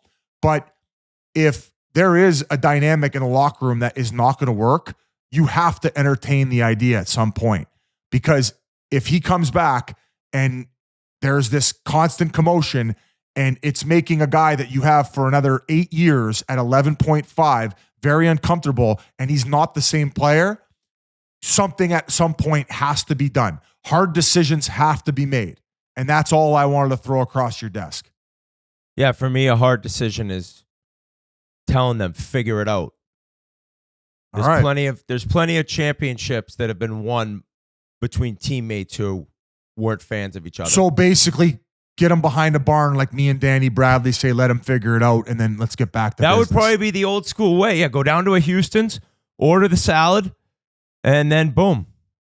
I would like an apology from Matt Murley also, because he was very hard on the LA Kings early in the season in the group chat, saying this is not a playoff team. Not only have they marched to second place in the Pacific Division, they've done so with coming in what was considered shaky goaltending and without a Norris winner, a Stanley Cup champion, 2-time, and an Olympic gold medalist in Drew Doughty. And also with dealing with some injuries up front with guys in and out of the lineup. So I want an apology from Matt Murley for his ridiculous takes on the Los Angeles Kings. That is him just underestimating Kopitar, I think, which if you saw his numbers right now, could you believe if you saw his numbers right now prior to the season? Because I thought he's slowing down a little bit. Still a great player, but offensively, to have 29, 30 points already and still be shutting down these young guns, these guys flying around, these top centers in the Western Conference that he's dealing with, and he's getting points. It's crazy. I wonder if Doughty, if it sounds like if he'll be back, if he could possibly be named to Canada's team. I think it sounds crazy, but fuck, man, that guy, I can never, when you think about the best on best, I just remember Vancouver. Were you watching any of the Olympic Games in Vancouver in 2010? Oh, yeah. Doughty put on a clinic. He was a freak. So now I think about him missing out on a best on best. I'm kind of sidetracked here, but LA, I didn't see it either. I was with Merles a little bit, Biz. I was like, I think the Oilers buried him 3 years in a row, and they just crushed the entire organization. And then Doughty gets hurt, and I think I owe you an apology. I was definitely in the group chat with Merles, Dog and the Kings. So you did. To round out the West, we haven't even talked that much about the Leafs and Oilers that much as of late, but you wanted to give a massive tire pump to your Oilers and what they've been able to turn, how they've been able to turn things around. It was all bound to happen. There was no panic. Last year I panicked. But this year it was like, all right, it's so hard to go from that moment of Game 7 and that devastating loss back into regular season hockey, short off season. It's just so hard to think about the fact you have 82 more games even to begin the journey to get back there mentally. So I was worried for a little bit at one point, but now everything is it's right back to being on the track and the path I pictured before the season on them winning the Stanley Cup. McDavid has completely taken over. He had 10 points in 10 games, right around the point per game in October. November, 21 points in 11 games. He's got 9 goals. He's flying around. I don't know if you saw the shift against Colorado the other night. His assist to Kapanen, who was picked up on waivers because Hyman's been out. So they throw him on McDavid's line. He's out there against Makar, Taves, and McKinnon and just wheeling and dealing around the zone. Nobody can even get a finger on him. Tight turns. He's cutting back on Makar. Like, I wonder if you can get the whole shift online prior to the goal. Then he just gives this no-look backhand rocket pass to Kapanen, who's standing there. He's like, oh, my God, this is how easy it is. So just to see him doing that again, Leon's been money. Leon's second in goals. He's one behind Reinhart. He's right. I think a realistic pick to win the Rocket Richard, which is going to be a sick race this year. Ovi could have still been in the lead. That injury sucks, but you got Reinhart, you got Braden Points right there, you got Leon. So little different race with Matthews battling injury and stuff. So that'll be something to watch. But Leon will be right in that. They have. You know who Merle's needs to apologize to is Darnell Nurse. Darnell Nurse, who I guess in the playoffs I was hard on as well. He's been phenomenal. I think currently the Oilers lead the league in goals by defenseman, Biz. How about that stat for you? So everything's rounding into form. They got a bunch of home games coming up against some brutal teams. That one I may regret because I think I just talked them into a losing streak at home. But it's all good in Edmonton. I think the fan base is relaxed. I think everyone knows it's going to be a long year, long run. They've figured things out. And I think it's really, really possible that they win the Pacific Division. I'm telling you, they may end up just winning. Wait, I'm getting a no-name call from Cedar Hill, Texas. Should I answer it? Yes. Hello? Hey, Paul. It's Lenny over at Fusion Power. How are you? Oh, I'm just recording a podcast. I'll call you back. Oh. I thought maybe it was I thought it was Danny Bradley. Where was she from? No idea. It said a Texas number. We can continue. Thai massage spot. They got your emails. They busted You've been it. to so many of them. Okay. What about the Trouba rumors connected to Edmonton? Would you like Trouba on your team? 100%. 100%. I think every team that is trying to win a cup would take Trouba as not your top defenseman, not on your top pair, but buddy. Second pair. Pasha thinks I'm ridiculous for this. He runs around in murdering people. People say he runs out of position. His skating isn't strong. That is the type of defenseman we've seen in the past few cup champs, going back a while now, that are on cup winning teams. Would you want him on Toronto? At this point, no. I think we have enough of that toughness on the back end. I'd be okay not having him. Okay. Like if we didn't have McCabe, maybe that, he would be a guy that I would be okay with. Tanev's a beast. Tanev's incredible defensively. You're not going to bully him. Oliver, from today's standards, I'm not saying he's going to throw down, but he's not a pushover. He's not Trouba train, but he also can play a lot more with the puck and make better breakout passes and doesn't run out of position as much as Trouba. But I don't disagree with you. The only problem is if I'm not mistaken, he holds at least a $7 to $8 million cap hit. So at what cap hit are you bringing him in at? How much would New York have to retain? And let's say it's half. Why the fuck would you not just have signed Broberg? If you're making this move halfway through the season to now bringing a D who's going to make 4.5 after they retain salary, couldn't you just have brought Broberg back? Not a bad point. What are we doing here? Not a bad point. What are we doing here? Broberg's deal would have been, was what, 2 years or 3?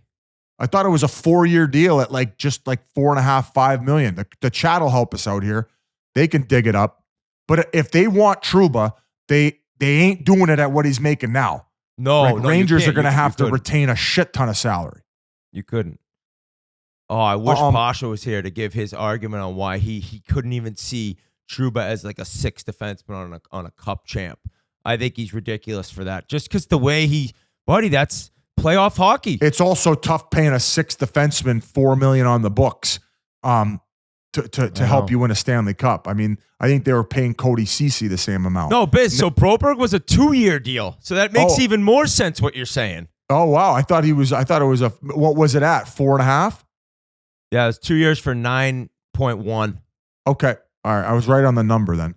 I think that that's pretty much all I wanted to ask you about Edmonton. Now, we probably haven't covered Minnesota enough, but we're going to do so with our guest today, Jake Middleton. And before we get to him, what do you make of this big trade that they made? I mean, Billy G notorious from stealing Brock Faber from the LA Kings. And now he goes out and gets another prospect defenseman. Now, I don't know much about this guy. I do know that there was a bit of a falling out. Like he was no longer happy with his situation in Columbus, maybe not getting the playing time he felt he deserved. What is your take? What did you see from him? And do you think this guy could be another Brock Faber type trade? I think the reason he was traded was because of his skating. Like I think there's some worries in Columbus of his skating, and I don't know. I haven't seen this kid play enough. He won the best defenseman at World Juniors. He's a super high pick. He's great with the puck, but apparently his pace isn't great. Now that can change, right? Like he's a monster.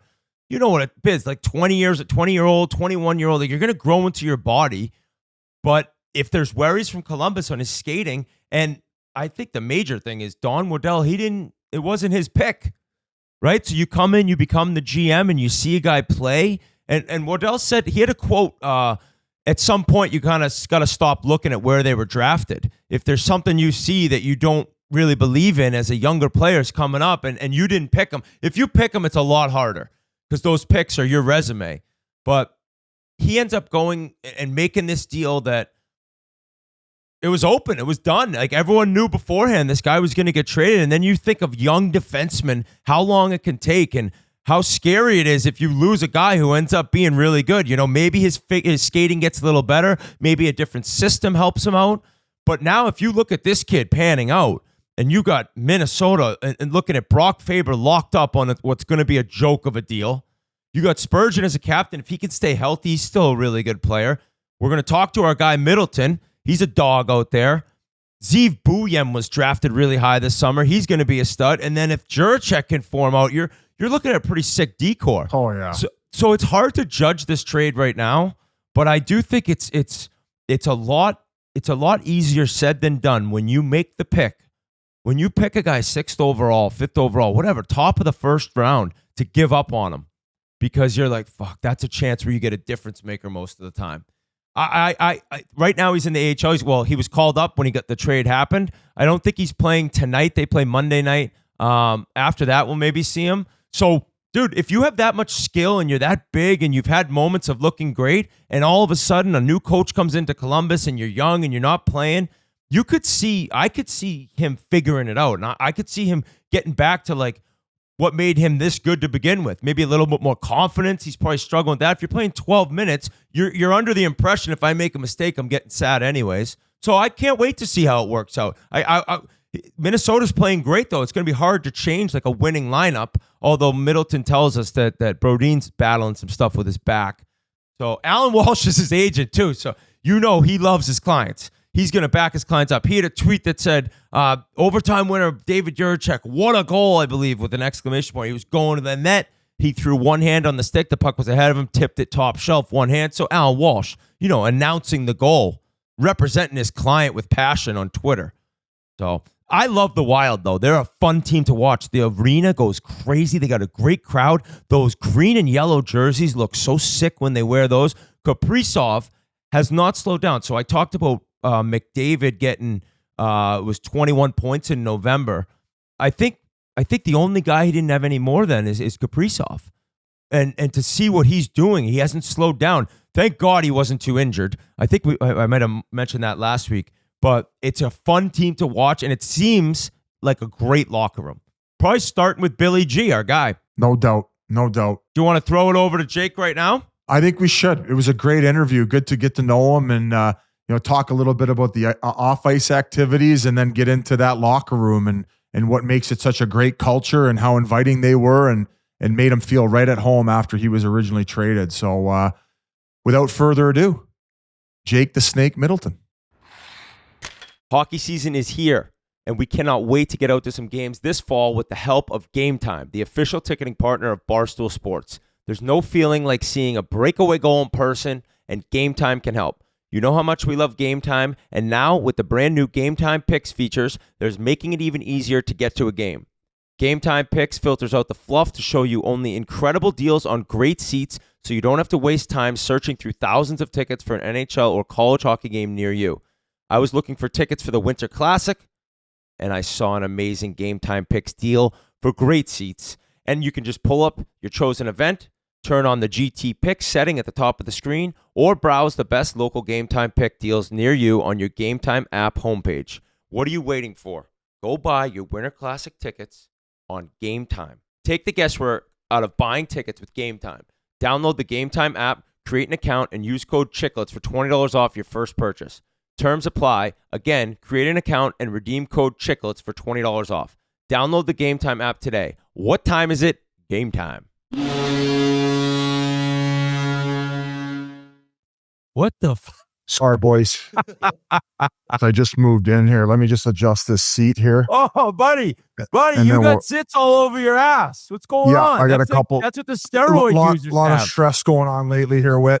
Been getting in Donnie Brooks with a bunch of traveling Irishmen. Sorry about that, guys. We're good to go. For everyone that is now listening, Jake Middleton, buddy, thank you so much for joining the show. I didn't realize Biz had a little funny bit there where that's how you play hockey, buddy. Just in the jock strap, and that's it. When I found that out, I said, he's got to be the only player left in the NHL that has nothing underneath except for the old nut huggers. Yeah, thank you guys for having me. I am going to disappoint you now, though. I got some No. shorts on this year.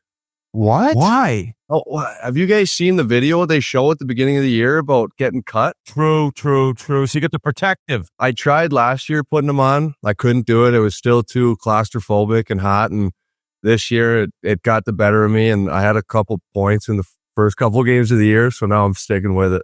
So now it's not, the balls aren't hanging free anymore. You're not. I still got it on underneath, they're still hugging them, but it's underneath the cut-proof shorts. Are you still doing post-game interviews with the tarps off, though? Is that still a thing? It's still no shirt. I can't do a shirt. I can't even do the wrist guards. I tried those, and it's still just hot. I'm going to do the whole interview like this as a kind of like an omen to you and all the post-game interviews you've done. So I hope you don't mind if we continue. Oh, not at all. It's good look. Thank you. Would you mind joining me so I don't feel uncomfortable and going tarps off, or is that a little too much? That might be a bit too much. I don't know. All Our right. meeting team didn't give me the green light on that for Spittin Chiclets, but When did you get your teeth done, or are those just like the flippers? Yeah. Okay. And how'd you lose those guys? first two I lost were in Ontario, actually playing against the Rain. Your buddy Juice hit me from behind and I bit the dasher. Lost a couple then. And then another one was just in the American League again. I slid for a 2-on-1 and kind of got torqued into the bottom dasher. Broke my whole face and smashed another 2 teeth. So now I got these fake pearly whites and no teeth during the game. They look great right now, though. Thank you. I try. I just look like I can't go to the grocery store without 4 front teeth. Like I don't have that essence like Burnsy. He can do it and walk around all the time with nothing. I feel like I look weird. We've had a few people recently talking about party tricks. I think it was Bruce Boudreau talking about how old school guys would take out like their eyeball and put it in a drink. Do you ever take your teeth out? If it's been a while between rounds or something, I'll take them out and put them in someone's beer so I can have it. That's unbelievable. Well, we appreciate you coming on. Obviously, you guys are off to an incredible start this season, but I was just going to ask, how was your off season? I understand that you're a big motorcycle guy, and during COVID, you actually purchased one just to tear it all apart and reconstruct it. Now, do you hit the road with it quite a bit in the summertime? Yeah, so I got one that I ride all the time. I got a Harley Crossbones. It's an older one. It's a 2008.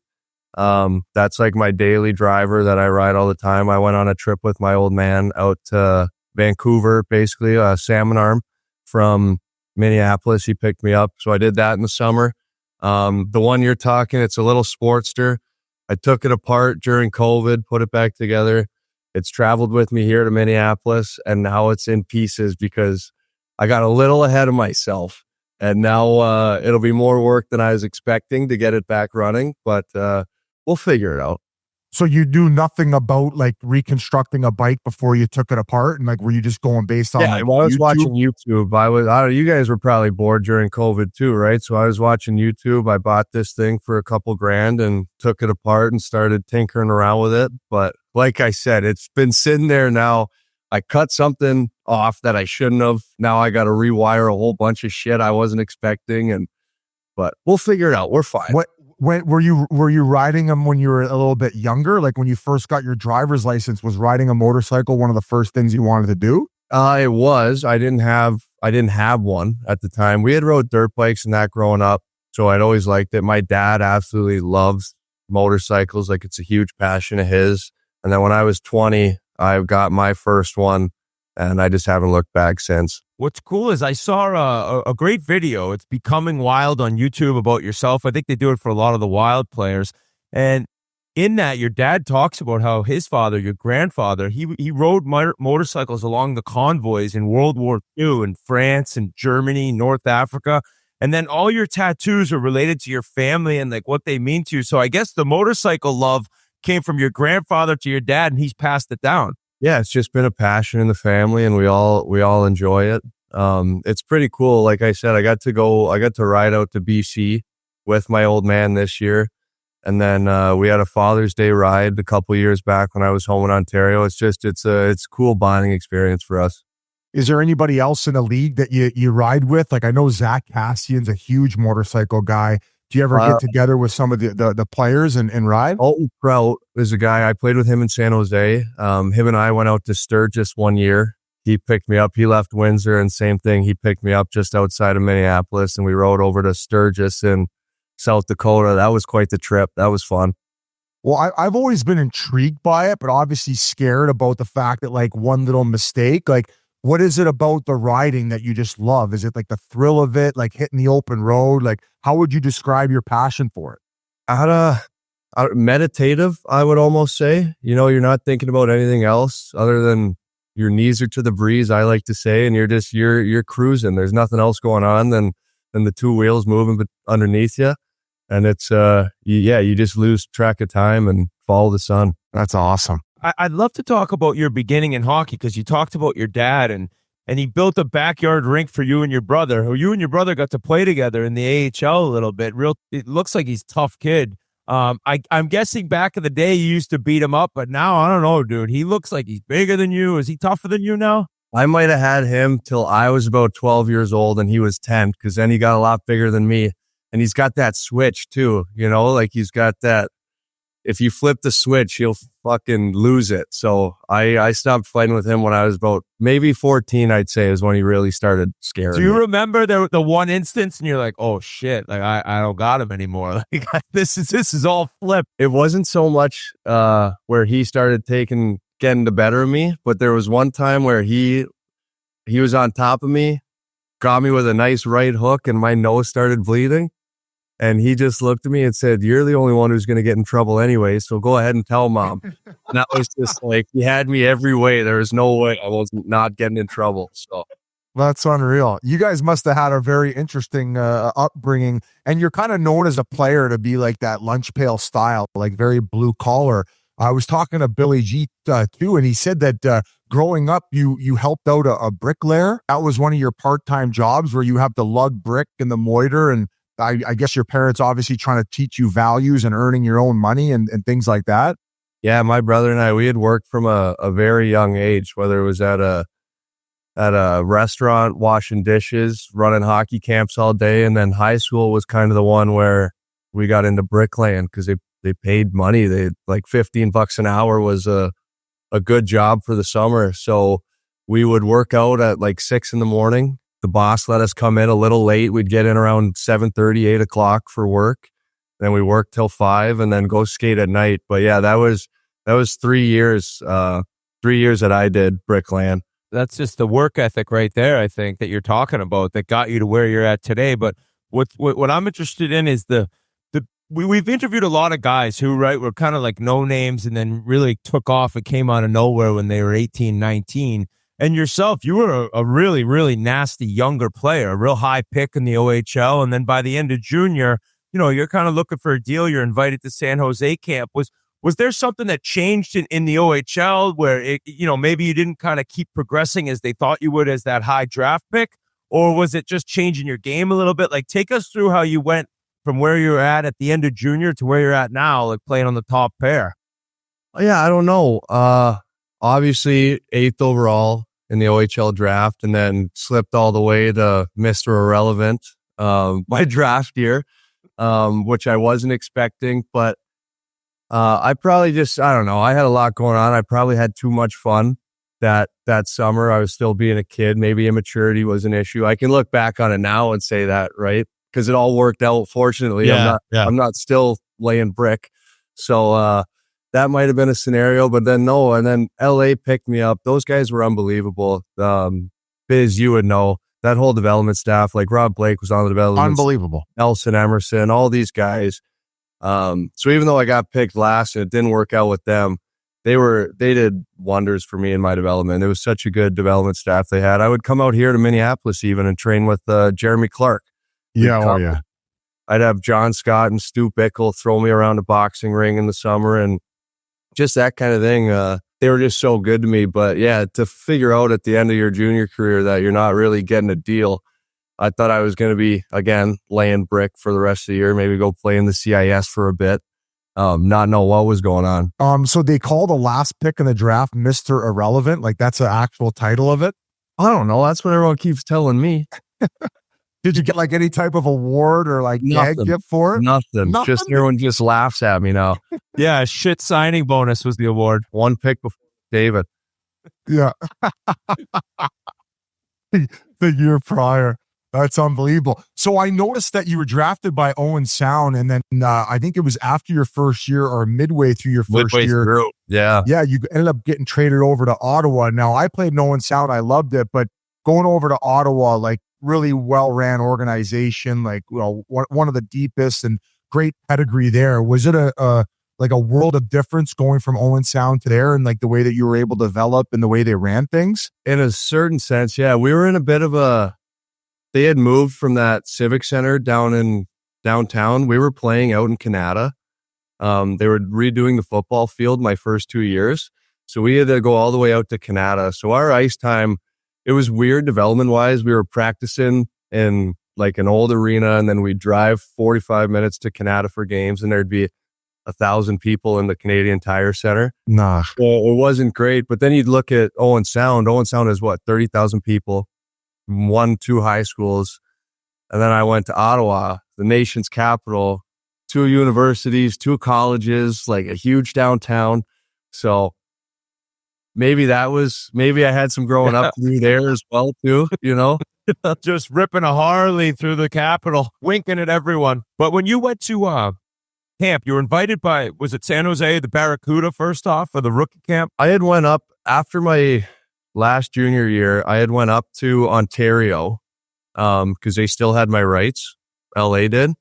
So I went up to Ontario and I did a practice. I missed a practice. I was waiting in the lobby. Nobody picked me up to go to practice. Curtis McDermott comes back, picks me up in a truck. He's like half dressed because practice is starting. I get on the ice. Stutzy's screaming at me, as I'm sure Biz, you might have been I was there. on the team. You're probably hurt, but you were there. Fuck, here we go. Well, I think you were. Actually, I was only there so I get there, we practice, we bus to Stockton. That's like 7 hours. I'm on a bus. They play the next night. I'm warming up and I don't know what's going on. I've been here for 24 hours and Colton Orr is screaming at me on the red line in warm-ups. I'm like, what's going on here? I don't play. We bus back home. On the bus ride home, I get told I got a flight at 6 a.m. to Manchester. We get home at 4 and I'm on a flight at 6. I was in Ontario for like not even 36 hours. So you probably don't remember me, but they had to bring you on the bus, by the way. They're like, guys, if you were sending me to Manchester. Well, now that you say it, I do remember you from training camp, and I remember the fact that you ended up in San Jose with the Barracuda that same year because you were on the team the last year I ever played with Zach Stortini. You must have been on the ice in the last game of my career. I definitely. Were you fighting Storts or were you fighting Galley then? No, what happened was I went for a puck battle and I was just coming back from a left torn ACL, or excuse me, a right one. And this was my first game back after prehabbing it, knowing that I was going to get surgery at the end of the year. And I go for a puck battle with Storts, and boom, I tear my left one. So I'm literally the rest of the game like Bambi. I couldn't even stand up for a full shift, just getting knocked over with 2 noodle ACLs. And then I decided, well, fuck, I can't even play and stand up out here. I might as well fight Stortini. Fought Stortini, and I think I might have had 1 or 2 more shifts, and that was the end. In front of, kind of like your situation at Canada, in front of what? There was 200 people in the crowd with the Barracuda? Yeah, exactly. So it was tough It was sledding. part of your last game then. That's fun to hear. Yeah. I love that. Yeah. But when you went to Barracuda, you were saying on this show that they were just carving you. Like they hated you. I don't know if you guys know. Do you know Tim Burke? Like he's I know Berkey. Yeah, so Berkey. So I get invited. I don't sign with LA. They offer an A deal. I say no. I'm good. I'll go to CIS. So then my agent calls and he's like, "You're going to. They brought you to or they want you to go to development camp." So I said, "Great. I'm still laying bricks, so I'll take the $1,000 per diem. Have a good summer. It'll be fine." And then I get there and I'm getting ripped apart. Like the whole week, I'm just getting torched, and it's Berkey. He's all over me. So I get home, I call my agent. I'm like, why did they even invite me? Like, I just got ripped apart for the whole 5 days of development camp. Like that, there's no reason I should have even been invited. And then they call me back for rookie camp. And I'm looking at my agent saying, okay, I'll go collect the per diem again, finish my OA year in junior, go get some per diem. And then, that was a wild one. I had a good rookie camp. I don't even know if it was good. I was just playing hockey. Good rookie camp. I get invited to training camp, and I'm a free agent, right? Like I have no status with the San Jose Sharks whatsoever. So every day, after 2 days, they send the guys home, and then another 2 days, they send guys home. Well, every day that they're doing cuts, I'm sitting in the cafeteria lounge waiting because I'm like, I got to be getting sent home soon. Like they're not up in my per diem yet, and I'm still here. What's going on? And finally, the one day, Reach looks at me, Mike Ricci, he's one of my favorite people. You guys have got to know him at all. But he comes and he just looks at me, he says, "Go home, kid." So I'm like, okay, fine, I'll go home. And then the next day they were doing cuts again, and I left on the first bus. I was like, I'm out of here. If they're going to send me home, they got to call me back to do it. And I ended up staying the whole year. So worked out. That's unbelievable.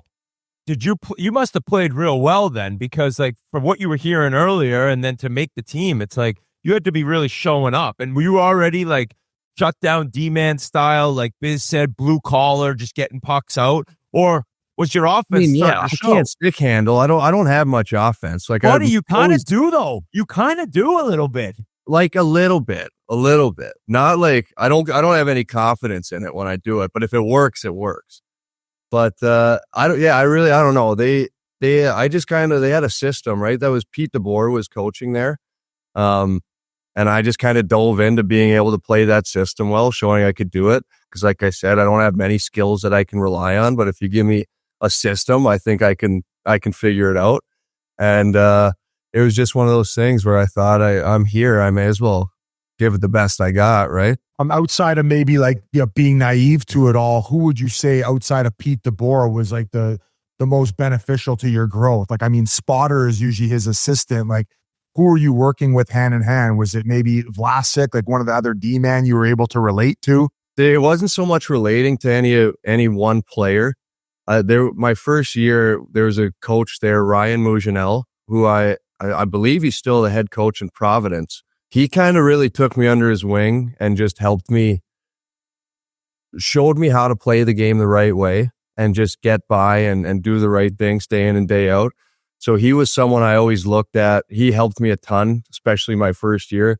That whole first year for me was kind of a shit show. Like I signed an A deal after training camp, but they told me to stay in a hotel because there was like a clause that I could get sent back to junior in November if I wasn't doing well. So then it's like November comes around and I'm still in the hotel. So then I move into a 2-bedroom apartment and I put a mattress on the floor because I was like, I can't get a place by myself. You gave me $50,000. Crack house? Pro hockey, baby. pro hockey. Little crack. And that's how you lost your teeth, actually. You just made up that other story. Yeah, that's what it was. Selling shit on Craigslist, trying to pay for my apartment. But yeah, so it was just a crazy thing. But we had a good team. I don't know if you remember. We went to the conference finals my first year in San Jose when I was on an American League deal. And I think that is kind of what helped me get an NHL contract the next year because we went in so deep into the playoffs. When you finally got to the Sharks, right? Like Joe Thornton just got the number retired, and we were talking about it last week, but he's kind of notorious for really taking care of guys who get called up, young guys that are on the team. Was it the same for you with him?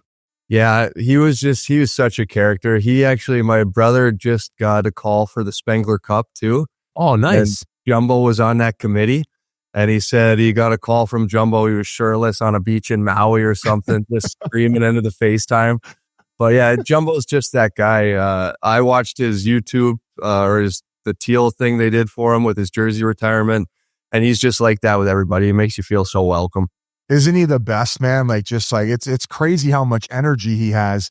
And he still, I guess, goes to the rink all the time and hangs out with the trainers and hangs out kind of like you do with just your jock on. Yeah. He's that same kind of person. Him and Mario Ferraro. I don't know if you guys have met him. I heard he's a character too. Those two together was like when I was young. Also, those two were insane together. Ferraro's like that? Oh yeah, he's bouncing off the wall at all times. Kind of one of those undercover guys you don't hear about because he's in San Jose right now, and there's not enough light shined on them. But did he move on now, or is he still there? No, he's still in San Jose. He's still there. Yeah. Oh, he looks like a character. He's missing all his jibs. Kind of looks like you a little bit.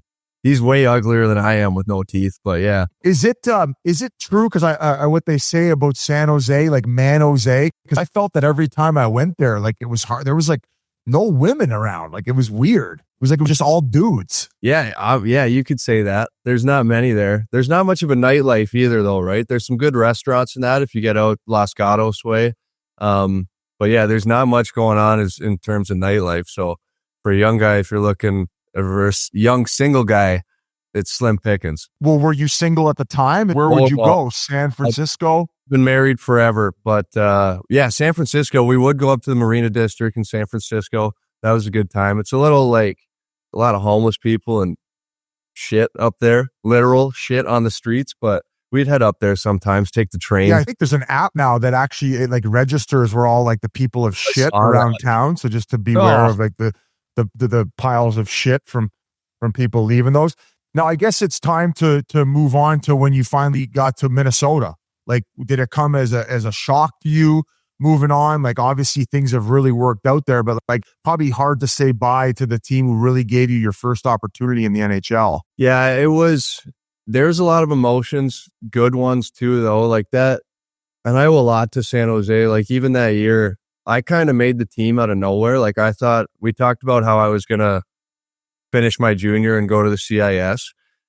That was the same kind of way I felt before I got to the NHL too. Because I'd played 3 years of a couple games a year type thing. And I never really got an opportunity to stick with the team out of training camp or get a full run of a handful of games at once. So I made the team kind of out of nowhere. Bob Bugner gave me a shot, told me opening night, he said, "You're in the lineup. Don't give me a reason to take you out." So I got into a fight the first game and then just kind of snowballed from there. I was playing with Carl too. Like, fuck, I owe Carl probably half the money I've made because he's the reason I'm here now. After training camp, he told me, he's like, "You're going to be my D partner." And I was like, "Yeah, sure, buddy." And then it actually happened. And he gave me an opportunity to be seen, and that's what gave me an opportunity to get picked up at the deadline and have a career here in Minnesota so far. That's what's odd, though, is that you mentioned the 3 years of mostly AHL couple games, and then this year you make it, and it's your first full NHL season, and you're traded. Like, was the contract ending? Like, because it's almost like, hey, we've put in a lot of time and effort with this guy. We're seeing the rewards now. You would have thought it would have been the beginning of something for you there, I think. I did think that. So I was restricted that year. Like, I had to play a certain amount of games. Otherwise, I went to UFA. Oh, right? okay. Again, you guys might know it better than me, but there was a threshold that I was close to not crossing. And if I didn't cross it, then I was a UFA. And at the time, San Jose hadn't offered a contract extension, which my agent had kind of thought we were going to get an extension done with how well I'd been playing in San Jose the first half of that year.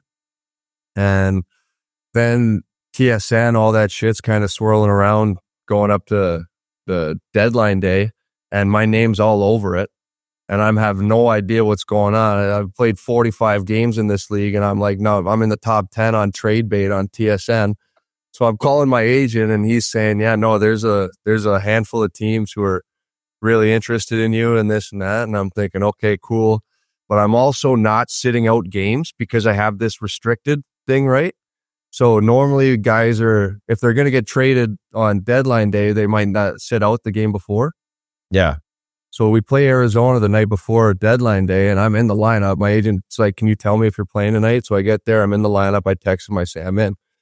And he's like, okay, because he's still kind of wondering too. He's like, I don't know if you're getting traded or not, but there's a lot of teams looking. And I play, so I'm kind of in the back of my head now. I'm like, maybe I'm not going anywhere, right? Like maybe I'm staying here. It's all going to work out in San Jose. And then 8 a.m. the next morning, I get a call, and it says I traded. It's my GM. Carl was actually the first person to call me, Eric, saying, oh, they fucking traded you. And then I had to hang up on him because Joe Will, the GM, was calling. And he said, yeah, we traded you to Minnesota. I said, who? Like, I had heard all these other teams. Minnesota was not once brought up to me. Who was the team you heard most? St. Louis, Boston, Edmonton, and Toronto were like the ones I remember my agent saying those guys are looking. And that was like 10 days before the deadline up until the night before the deadline. Not once was Minnesota even mentioned. So, but it worked out. I've been having a blast here. I keep fooling Billy into letting me stay here. It's working out. How long did it take for you to actually feel like yourself in the locker room? Because as all these like content pieces and you know all these internet clips have circulated, it's evident you have a lot of character and you're silly in the locker room. Like, did you come in hot right away? No pun intended. I mean, I don't think I come in too hot. Like, there's other guys on it, like Moose. That guy's character.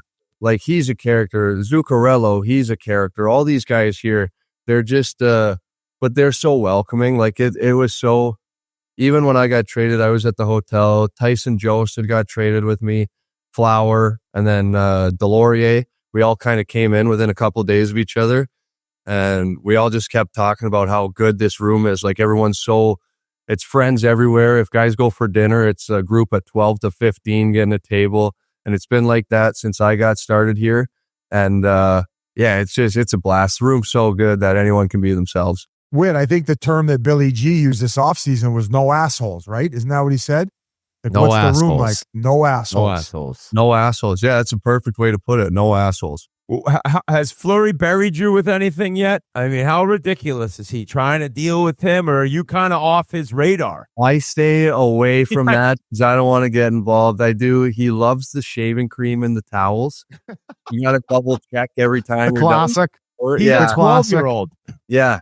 Oh, yeah. We just played last puck in practice, and he was doing, you see clips circulating now of you guys in Pittsburgh with him in last puck and that kind of thing. He's the same, and he's 40. I know. And he hasn't even he doesn't even, like, he's not aging physically either. It's crazy. Yeah, he looks phenomenal. He's a specimen. Did you ever catch up, or did anyone ever get word of how pissed off Duhaime was last year when he put his fucking car on what did he put him on? The blocks? Duhaime started that. He was asking for it from the get-go. You're going to go up against Flower. You got to be ready for anything. Oh, God. Well, it was there. So he did it to him. Whatever day he did it to him, we went back to Colorado like 10 days later for another game. It was still on cement blocks in the parking garage. Oh, there's nothing he could do. Actually, one more thing about Flower, considering you're Canadian and we're talking 4 nations, we have them for a little bit, and so many people have all these different opinions on Canadian goaltenders. I think they're nuts if they get 3 goalies to not bring him as one of them. Yeah, I agree. He's a gamer. He's still got it. He's lost 1 game for us this year, right? Like, his record's still saying he's good. He's playing unbelievable. And you know how competitive he is. Like, you know, he's going to, when the game's on the line, he's someone I want in the crease. And despite that, it seems like he's transformed into like an unbelievable partner more on the backup side. Like he was able to do that, and you saw when he was competing with Murray in Pittsburgh, but also for Gustafsson, like there in Minnesota. Like it just seems like he's been the perfect mentor for him. Well, he's just such a salt of the earth human being, right? Like he doesn't have it in him to kind of hold a grudge or be mad about those kind of whatever situation he's put in. He's going to make the most of it, right? I'm sure you guys know, you played with him. Like that's just who he is, and it makes him a great mentor and a great goalie tandem guy. And he's unbelievable. I want to ask you about Kirill the Thrill. Like this guy, not only a specimen on the ice, but going back to when we had Moose on, he was talking about the group text, basically being like, "I'm not playing with these fucking pigeons anymore. I'm the top dog on the team." What are some other stories that come up from a day to day, like with the antics of this crazy Kirill the Thrill? He's just like people don't get to see how good he actually is either, right? Like he is. You guys probably do. You watch. They're starting to. They're starting to, right? But he's been doing this for 5 years now. Like he's unbelievable. He takes the game over. The way he battles too. And he's the best Russian I've ever met. Like he's from a small town village, I think, just above Mongolia. Like he's just such another salt of the earth dude. Loves going for beers, loves hanging out, dinners, whatever it is he's around. He's not so much like you. Are you talking about the no shit players text or whatever? Yeah. Well, he still gives me shit all the time. Like him and Zuccarello after practice, like a week ago, I was feeling good about myself, right? I had like 10 points in 18 games or something, which again, that was all thanks to Kirill and Zuki. I just get a second assist. But they take my stick after practice and they're like high flipping the puck, punting it off the glass, falling over, just making fun of me. Like they're ridiculous. I get out there sometimes with them and they're talking up like a face-off play and they're just like, go stand over there. You're good. We're not going to use you. We don't even want you to know what we're doing. You'll fuck it up. I'm just a decoy out there whenever I'm with those guys. So he's not your typical Russian. What's the most Russian thing that he does though? Is he showing up in like fancy tracksuits, like no Gucci tracksuits? Nothing. I don't see any big watches on him ever. The most Russian thing he does is like he lives in a sauna. Like he loves the sauna. Other than that, he doesn't drink vodka. He doesn't do anything crazy like that. You know, like there's nothing too Russian about him. He's like a Canadian, kind of. Like he's like a Canadian who speaks Russian. How's his English? Way better than he lets people believe. Oh, that's the like smartest Malkin. move that they have, though. Yeah. Like, I can't do the He started to do a lot more media this year, like talking with our beat guys and that kind of thing after games, because he is really good at it, and he's a well-spoken leader too. So it is good that he's starting to use it more. But his English is absolutely fine. Zuccarello is another character. Like Kevin Hayes was telling me, he went to Norway with him I think he has like a big hockey tournament. Yeah, the charity game. I don't know if you've been or plan on going. He said it's like walking around with like Tom Brady. Like he's like the most famous person from the country. And what an experience that would be to be with him there. Yeah, I haven't got to experience it. He dogged me this year on it. This was my last summer. I had a kid a month ago, so I was hoping I'd get the call to go play in his Norwegian charity game, but he didn't give me a call. And again, it's probably because he says I have no skill. He didn't want me to high flip it in his charity game. He's like, we need some tape-to-tape passes. We can't have you over there. Well, hey, congrats on you had a son or a daughter? You say son? I had a daughter. Congrats, man. How's that going? Thank you. Good. I haven't been home much. She's a month old today, and I think we've been gone for 2 weeks of it. So, oh fuck! How many diapers have you changed? Do you think? Man, I'm not doing well. I like gag picking up my dog shit. So now I'm doing diapers, and it's bad. We had her parents here at the start, my wife's parents here at the start. My parents came in, and then her sisters. And I was using every excuse in the book to try to get out of it. Like, it was bad. And it's like, I'm trying, like I'm getting in there, but then my eyes start watering and I start gagging. And I'm pretty proud of myself, though. I let my wife sleep this morning and I got the morning poo out of the way and all by myself. Yeah. Yeah. What a guy you are. Every woman listening's like, he changed one diaper and he's proud of himself. How hard was it for you to say bye to Dean Evansson? I mean, it seemed like he had a great rapport with the players, and obviously things with Hines has really worked out as well because he's a great coach. But it seemed like you'd obviously gained a lot of confidence under Dean Evansson, and I'm sure that was a difficult part in saying goodbye to him. Yeah, that was tough. That was the first coaching change I'd been a part of too, where I was full-time on the team, and to see a coaching change like that happen, the emotions are all over the board, because you know that you had a hand in it, right? Like, you weren't performing how you were supposed to, and it led to another person's firing. So you feel awful. Him and his staff, they were so good. Players, coaches, the guys in Columbus are going to love him. They've played real well too. Yeah, they play a fast game, a lot of pace, and he brings it out of guys. He brings guys into the fight. He's an intense person. So yeah, we miss him, but like you said, we're doing well here with Heinze. And it's been so big for you guys to have Spurgeon back again and all that. But Faber and you getting the chance to play with him, how incredible is his game? I mean, he came in right out of college to the playoffs 2 years ago. Last year, unreal season, and you've seen it so close, being his partner for a lot of games. Yeah. What impresses you most about him and his game? His skating is bar none. Like, it's so explosive. He covers so much ground. I think that's what allows him to defend so well. He's like a running back. Like, he's stocky and thick and just so explosive. He can end plays quick. And then if he's in trouble, he can skate out of trouble too, right? It's really impressive the way he plays the game and how hard he can compete for how many minutes he plays. It's another thing. He's got a huge engine on him. Yeah, he's young enough to just keep going. And with the start you guys have had, it's been awesome to see. With all that dead cap space too, of Parisi and Suter, what do you think you guys have done best? Like, what's obviously it's a close room, and it's been a very great start. But I don't know what you look at in your team's game. You're like, this is where right now, like, we're unbeatable with this aspect. Just our structure has been what's keeping us on the rails right now, because we're down bodies. We've lost Zuccarello. He ruptured his testicle the other week, and Brodeen's back is gone right now. He's trying to get that figured out, and we just have guys that you can plug into the lineup, and our structure is so detailed, and guys are playing it so well that's giving us success, as we can still go through 4 lines and 3 sets of D, and everyone knows where everyone's going to be, and they're going to execute it to the best of their ability. And that's what's given us an opportunity every night to win. I wanted to ask you about Boldy too, because we had Billy G on before the season, and he said, like, consistency for young guys is sometimes the issue. But when he's on his game, and if he was able to stretch that over a full 82, he thinks he's what, a 40 and 40, maybe even a 50 and 50 guy. Like, what's it like playing with, you talked about the structure, but you guys have some game breakers who are able to break out of that and really be difference makers. Absolutely. Like, I call Bold 7-Eleven, because he is always open if you ask him.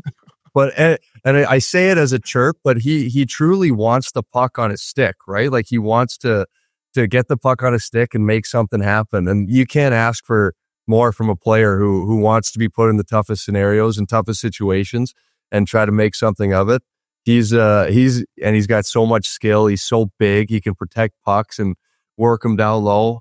And he can go one-on-one and stick handle in a phone booth. Like, he's a tremendous player. And I was going to ask, like, outside of obviously the team and the camaraderie you guys have, what's the best part about playing in Minnesota? Oh gosh. Well, the summers are way better than the winters. I'll tell you that. My wife has a job at a hospital down here, so we get to spend the summer as well. And you can tell that's why people live here. The lake life and the golf. Yeah. Have you golfed out here, Whit? Yeah, I've played Hazeltine, played a couple other real good ones, and like I've been told I haven't played 25 unreal tracks, like in the city even. Yeah, there's so many just in the metro that are unbelievable, and so things like that. The people here are great. They're all sports fans. They're passionate fans. I guess that's another thing I should probably throw in here. That why I love playing here is the fans are passionate. They care deeply about all the sports. Like, even last year we got to see the Timberwolves make it to the Western Conference Final. This city was electric. Like, I live right downtown. Every night there was a game. It was just the passion behind it was really cool. So we're looking to do that with the Wild too. Take them on a run, because that's the fans here deserve it. Have you gotten a chance to swing by the Minnesota high school hockey tournament at all? Or were you guys out of town? Yeah, man, we're out of town always. They come in and flood XL, so we're usually got a big road trip whenever that's going on. So this is the last year of a 3-year deal. Like, your cap hits 2.4, and then this summer you signed. You were eligible to sign an extension. Congrats on that. 4 years, $17 million. That's awesome for you. But I was wondering, was it an easy decision, or was there maybe a part of you like, hey, play my UFA year, maybe get a bigger payday, or you're just that happy where you are now to sign that extension? Yeah, it was a no-brainer, really. My agent had mentioned that when July 1st comes around, you can't get mad at me. But that was not a situation. Like, how are you going to say no to money that's laid out right in front of you, especially when you, one, love playing in the city, you love the guys, and you can feel that there's something being built here. Like there's things set in place where you can see success is hopefully inevitable within this organization, and you just want to be given the opportunity to see it through with something you kind of started, helped build. It's a tough opportunity to say no to. Well, congrats on everything, man. Biz, I don't know if you had anything else for this guy. No. I mean, thank you so much for your time, man. You're an interesting cat, and look forward to seeing your guys' success. I think you guys are one of the best stories going right now in the league, and I don't know why people maybe counted you guys out coming in, but you guys are getting it done as a group, and it's great to see. Yeah, it's really nice you guys have me on. This was fun. Thank you. Anytime, buddy. Congrats on everything, and we'll talk to you soon. Right on. Thanks again, guys. Before we go any further, we want to talk about body armor. This episode is brought to you by Body Armor Sports Drink. The best drink, the best water. My only go-to for water, Body Armor. Real hydration, real ingredients, packed with electrolytes, vitamins, and nothing artificial. Body Armor Sports Drink has great tasting flavors like strawberry, banana, and orange mango. I've been drinking these Body Armors nonstop. In particular, the sports drink, the fruit punch flavor, incredible. Real hydration, real ingredients, packed with electrolytes, vitamins, and nothing artificial, which is super important now. The nothing artificial is very, very important to me.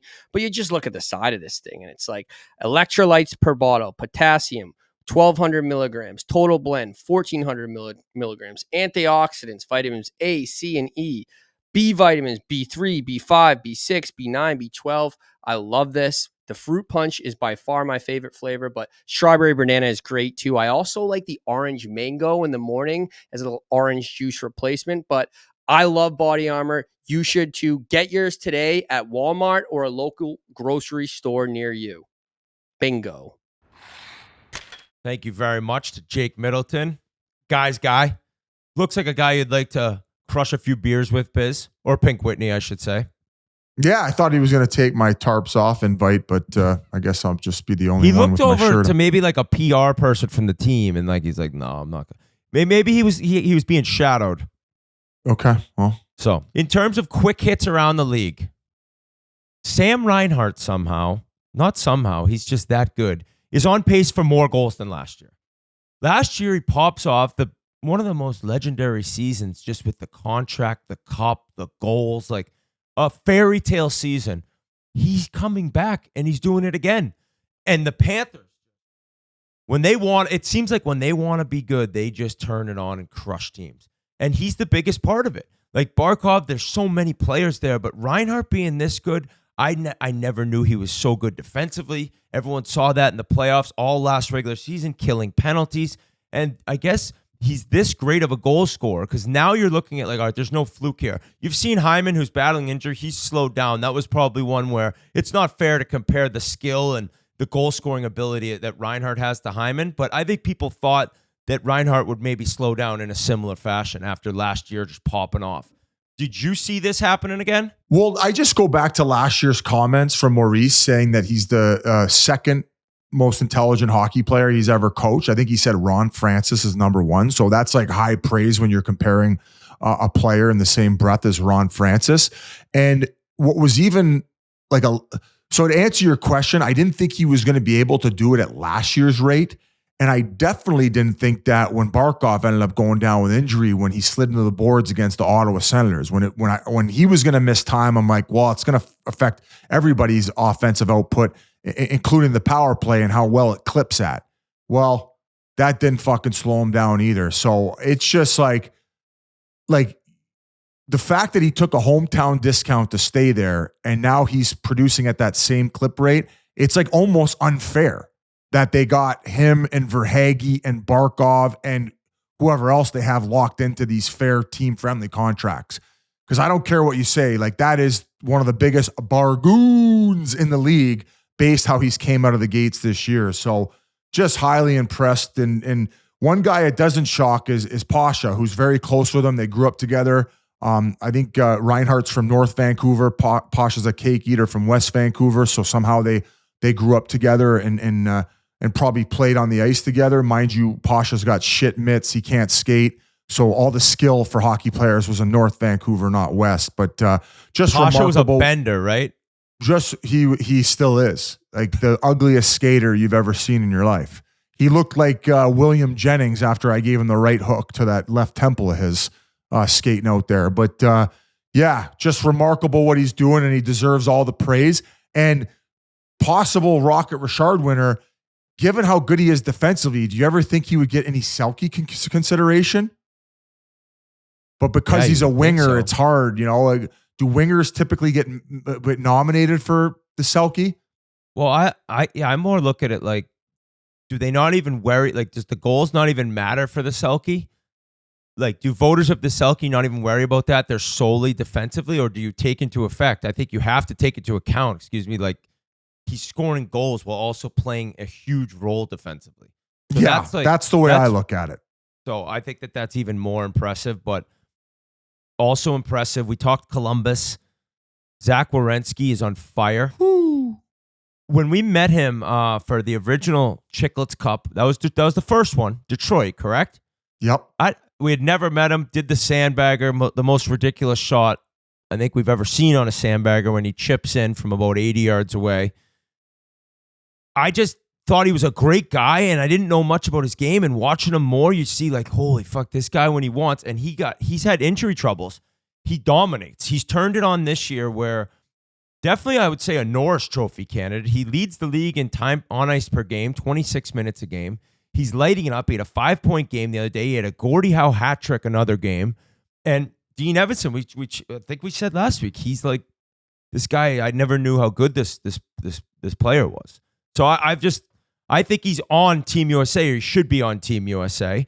A lot of people say you already have Quinn Hughes and you got, similar type players, but to have him as a guy that could hop on the power play if it was somehow struggling in a quick tournament, the way he moves the puck, the way he skates, like I know they're talking that it's an undersized D. I think he should be on that team. He's played his way onto that team. I think when you talk about the Norris, I think there's three names that are always going to come up. It's always going to be Makar, Quinn Hughes, and Heiskanen, right? These guys do it year in, year out. I actually got to watch Makar and Heiskanen go head-to-head the other night. Did you see that fucking assist that Makar had when he fed over to Rantanen? And Rantanen was like, holy fucking shit, pointing at him like, how the fuck did you just dance 5 guys?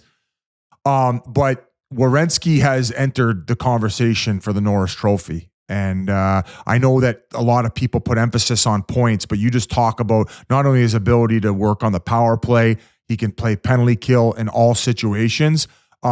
Very, very impressed with the season he's having. And I think that a lot of people who know him knew that he was capable of this, but you talk about the health issue, like dealing with the shoulder surgery. He's had other injuries as well. I think he had knee, like maybe a scope or something done at some point. So to see him fully healthy and playing for this Columbus team after getting that deal that he did, it's awesome. And couldn't be happier for the guy. Great guy. I still hate his guts for that chip in though, especially after we gave him the relief after ground under repair where it shouldn't have been, but that was your mistake, not mine. But all in all, it was the club's mistake. He's probably in that top 3, and I would probably put him in over Heiskanen right now. And I know Dallas fans are going to be losing their minds when they hear that, but hey, come on. You got to tip your cap sometimes. All right, well, you want to talk possible Norris Trophy, guys, and the Calder race. Early to talk about it, but the Calder Trophy to the Rookie of the Year. Macklin Celebrini is taking over this league. He's doing it. The youngest player in the league will be 18 all season, is dominating. In the last 11 days, he has 4 goals and 9 points, which is 3rd in the NHL. That's since November 21st. He's got 2 game-winning goals, 8 block shots. People are saying, is the best Sharks rookie ever. I think he's the best rookie in the league by a mile. Philly fans, come at me. This guy is all around playing both zones. Michkov's super talented offensively. Celebrini is killing people in his own zone. I say killing people, running people into the wall, stealing the puck. He's got a great stick. He's playing defense. He's scoring. Will Smith has started lighting it up. I mean, how about Granlund out there? He's on pace for like 95 points, I think. Eklund's a young pick, that William Eklund, and he's playing great. It's exciting to watch the Sharks. Last year, you couldn't pay me to watch the Sharks. I wouldn't have taken money to go to the game and watch them. I wouldn't have done it. And now I'm like, oh, I can't wait to watch the Sharks tonight. And it's mainly Celebrini and the excitement that he's kind of brought to that entire team. And I think your country, Biz, Canada, they got to take him on the team. You're building for the future for next year's Olympics. Imagine how good it'll be next season. That's my feeling when a lot of the conversation was coming up about Bedard being on it to pass the torch and see how these other guys operate under the pressure in that environment of playing against the world's best. I think that Macklin Celebrini deserves it. And the reason I say that is if you watch him play, like you just talked about his defensive game, it almost reminds me of when Nico Hischier broke in. Like how good his skating was, and you're like, this kid's this young and this responsible defensively, and like you can really trust him in all areas where he's not really being hung out to dry and not being exposed. So his skating ability and now the way that he's able to produce offensively, he's got a lethal shot. Like I didn't realize his shot was going to be that good either. It just seems like he's able to play at this level and fit right in seamlessly, where I agree. I think that he should be the one extra because I think that he would fit in there and it would all work out. That would be my one pick if you had to bring a young guy. And, you know, maybe Chicago fans disagree and they want their boy Bedard. But I think as far as this year in sample size and who deserves to be on the roster, I got Macklin Celebrini on there. I think if you're taking a wild card, take him. I don't think he'll be on the team, but I would take him. Yeah, I don't think he will be either. But it would be smart to, because you know he's going to be there in the future in these best-on-best tournaments. I think talking about Macklin Celebrini leads us into our next guest perfectly. Jay Pandolfo, current head coach at BU. Sat down with him about a month ago, maybe a little bit more, Biz, as the BU season began. So right now, we're going to throw it over to him, Jay Pandolfo. Before we go any further, I need to talk to you about Aura Frames. Isn't it funny how the people we love most are often the hardest to shop for? Luckily, there's one gift that everyone on your list is sure to enjoy, an Aura digital picture frame. Named number 1 by Wirecutter, Aura Frames make it incredibly easy to share unlimited photos and videos directly from your phone to the frame. And when you give an Aura frame as a gift, you can personalize and preload it with a thoughtful message and photos using the Aura app, making it an ideal present for long-distance loved ones. It's a gift so special, they'll use it every day. It's amazing. You can just, the easiness to just put the pictures onto the frame is incredible. It's so simple. And that's what I think some other frames are really missing. It's too difficult. It's too difficult to get your pictures up, not with Aura Frames. Aura Frames, simple, click, boom, it's on. So save on the perfect gift by visiting auraframes.com to get $35 off Aura's best-selling Carver matte frames by using promo code Chiclets at checkout. That's AURAFrames.com, promo code Chiclets. This deal is exclusive to listeners, so get yours now in time for the holidays. Terms and conditions apply. What an absolute pleasure it is now to be joined by Boston University legend and now head coach, 2-time Stanley Cup champion, one of the best checking NHL forwards we've ever seen, Biz. Burlington, Massachusetts' own Jay Pandolfo. Pando, what's going on? Not much, Whit. I appreciate you guys having me. This is long overdue, so I'm glad to be here. You mean Frank Stallone, as Scotty Gomez calls him? So funny.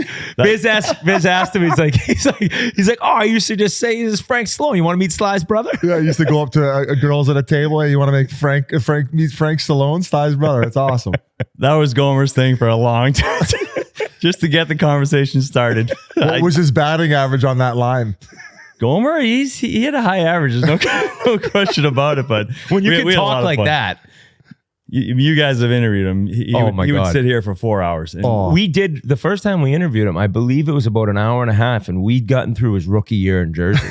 I was like, oh my god! I think we've done it was a 4-parter. Yeah. Oh, it was a goosebumps, choose your own ending. Every story would spiral out into a different story. So we'd ask one question, put a quarter in him, and he's done.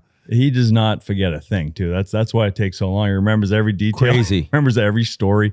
It's I wish I remembered as much as he did, but we certainly had a lot of great times together and a lot of good stories. Was he your first NHL roommate? No, he came in later. So Okay. he came in later. I had a few different ones.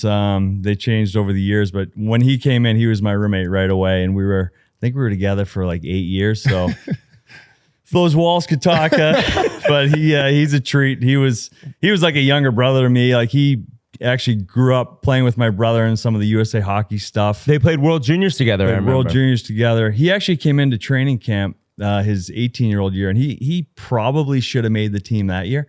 But Lou always, guys always had to earn it, and came in the next training camp, and it was clear that he was going to make the team. And not many guys back then. I think Niedermeyer, Gomez were the only two that never really spent any time in the minors. So that tells you what type of player he was at a young age. And obviously enters the league and wins a cup his first year. He thought it was going to be easy. Oh, he thought it was just cups galore. But I mean, you guys could have got another one too. But I mean, we want to kind of start at the beginning because you're a legend around here, and it's funny because you played at Burlington High, which you don't really see many players like coming out of those type schools anymore. It's even prep schools now. You see kids have to go to the USHL or play junior somewhere. But for you, like there was never I'm sure there was an option. There was never a chance or a risk of you going to a private school. You just wanted to stay at Burlington High. Yeah, I was younger too. I went into BU at 17 and turned 18 in December. I got drafted out of college, not high school, so it was a little different.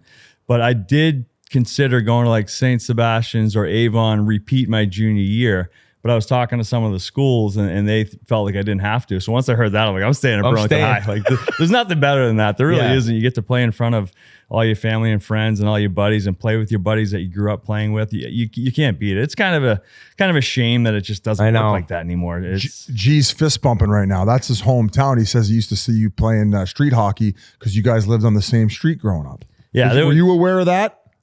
I've been told by Mike, and I remember there were kids that came over all the time, and it was different back then too. The kids used to roam the streets and look for street hockey games all the time. That's how we grew up, and I don't see that as much anymore either. I got young kids, and now like they're all scheduled. Everything's scheduled. You don't see them go trying to find games, and it's sad. Things have changed that way. It leads kind of like how much hockey's changed. Where you were a guy who played all these sports, and summers you'd put the gear away, and now like you mentioned the schedule. Like my son's turning 7 in November, and it's every day they have something after school. Where for you it was just that much different playing with the kids from town. Yeah, it was completely different. You used to put your rollerblades on, and you go rollerblade and hopefully find a tennis court that had no nets up and go out and rollerblade. And you played every sport.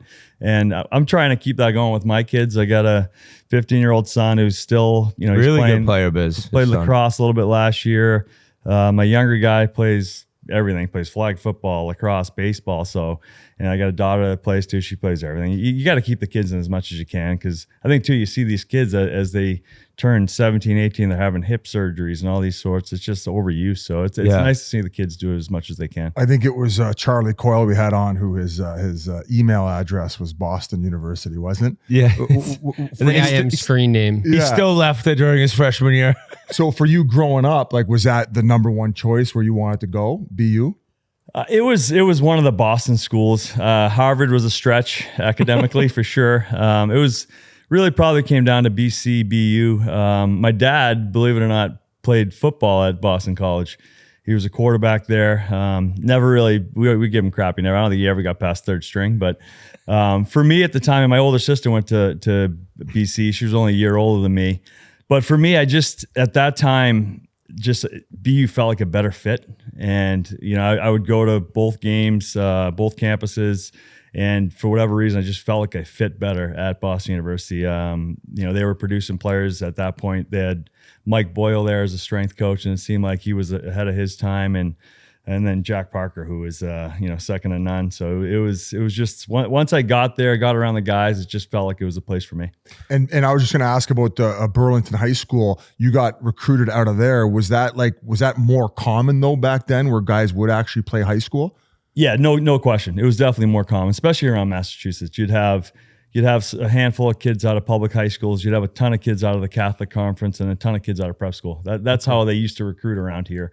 And back then too, it was a lot different. The country obviously has expanded hockey wise compared to back then. And back then you come to Massachusetts, you go to high school games, and that's where you're finding the players. All these schools are finding all the players there. So growing up, were you always like the best player when you were 11, 12? You were a late bloomer, or was it kind of easy for you from the time you remember? I think probably after my first couple of years, because when I first started, I was a lot younger than everyone. Back then you played just in town, and it was 2 years, two age groups. So it was a little different. But probably like around Pee-wees, I started maybe thinking I was, one of the better players. Yeah. But you never knew how it was going to end up. But I never sat there and thought that, I was ever going to have a chance to play in the National Hockey League. Oh, really? Yeah, I think you start... As you get a little bit older, you start watching the Bean Pot, and you're watching the Bean Pot, like, wow, that would be unbelievable to have the opportunity to play. This in is that. the NHL to me. To us, that's what it was. And then, I was obviously a huge Bruins fan, but that was so far out, you didn't even think about it. And then when you start getting 16, 17, and you're starting getting recruited for colleges, and you see some of the kids that are coming out of Boston University in BC, then maybe you think it's a little bit more realistic. So that's probably the first time I thought about it. I didn't think about it when I was really young. Were you kind of obsessed with the game, shooting pucks? You mentioned street hockey, but was it constantly on your mind of like practicing, but you didn't look at it as practice? It was more just what you loved?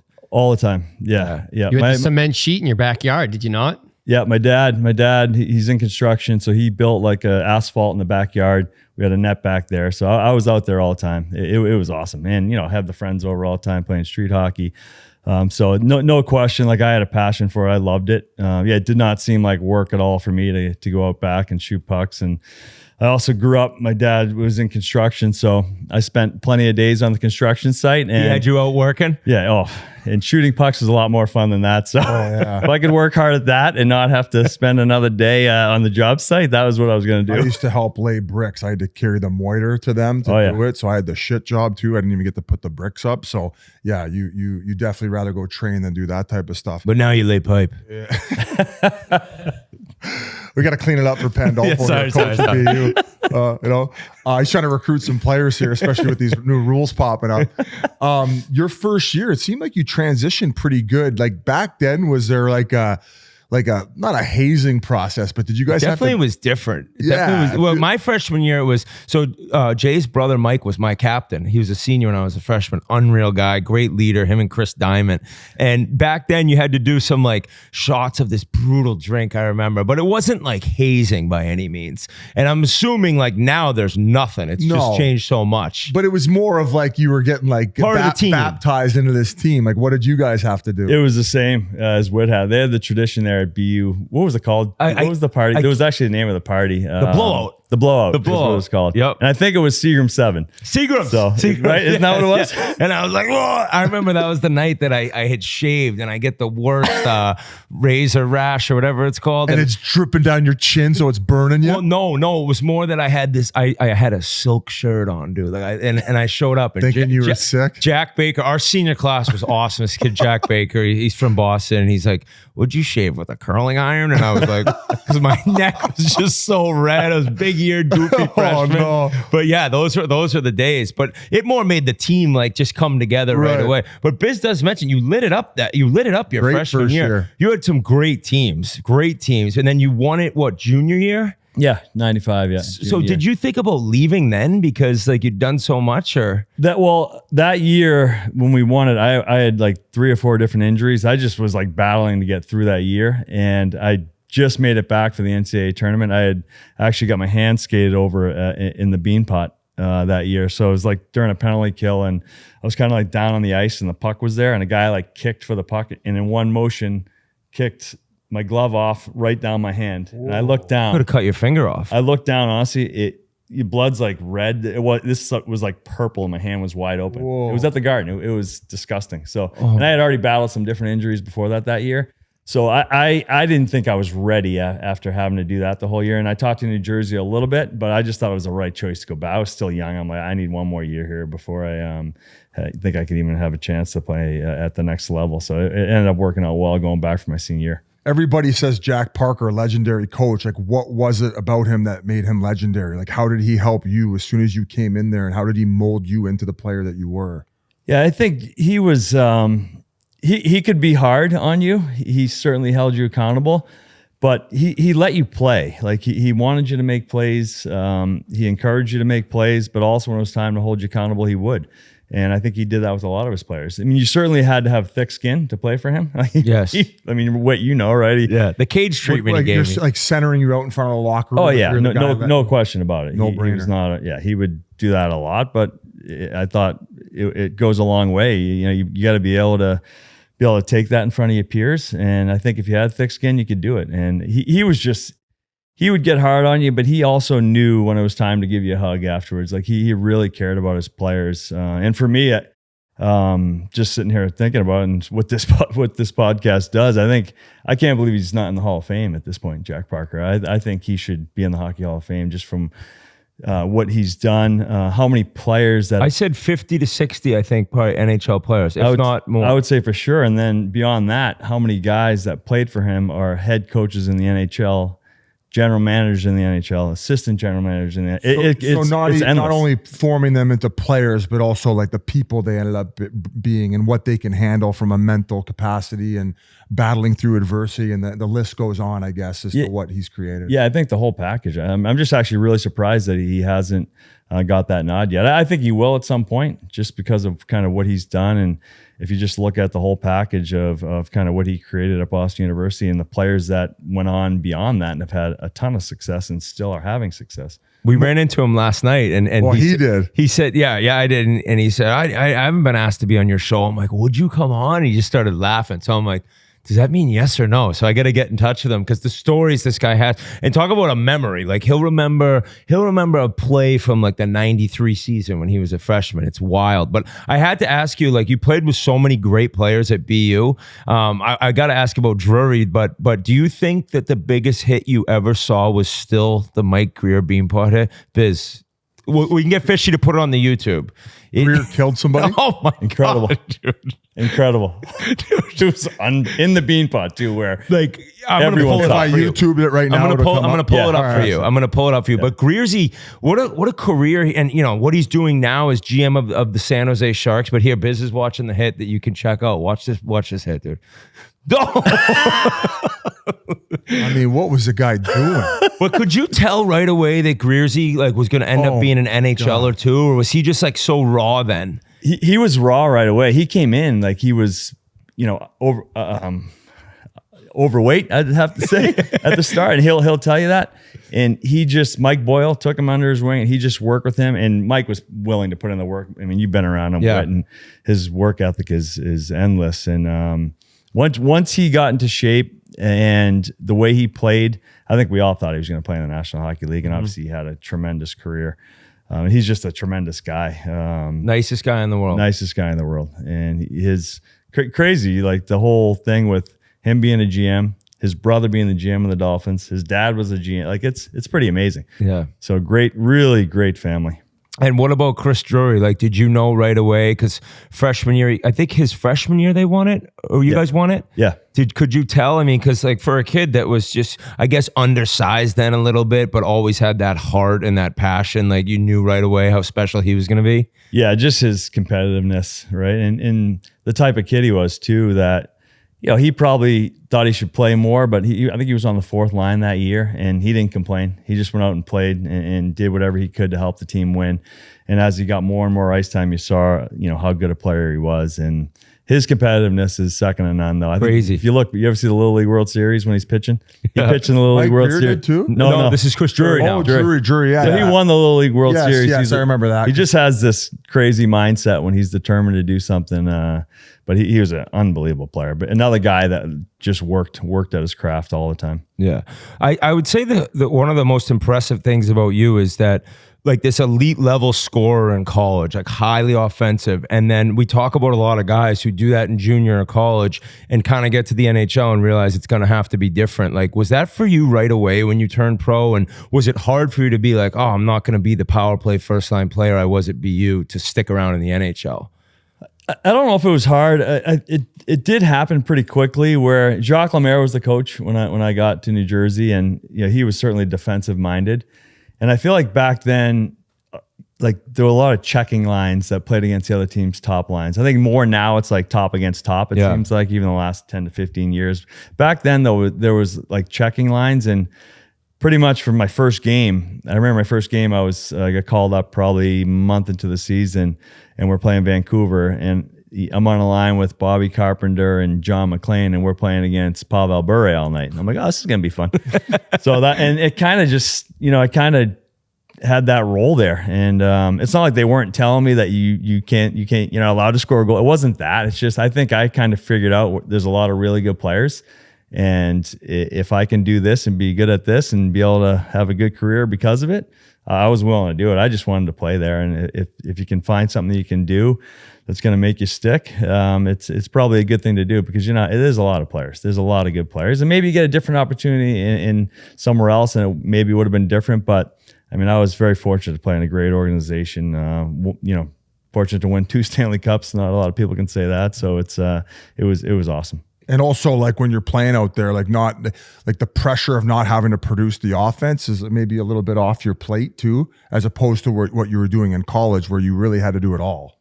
Yeah, definitely different. I think there was pressure, but yeah, I think pressure having to produce on a nightly basis is probably harder. But like there was pressure to make sure the other top lines didn't score. So I definitely felt that. And I think I took a lot of pride in trying to do the best I could so they don't score and make it hard on them. And John Madden and I played together probably for 8 or 9 years, and that was our job every night, making sure the other top lines don't score. And it's fun. We took pride in it, and I think we did a good job trying to help the team win.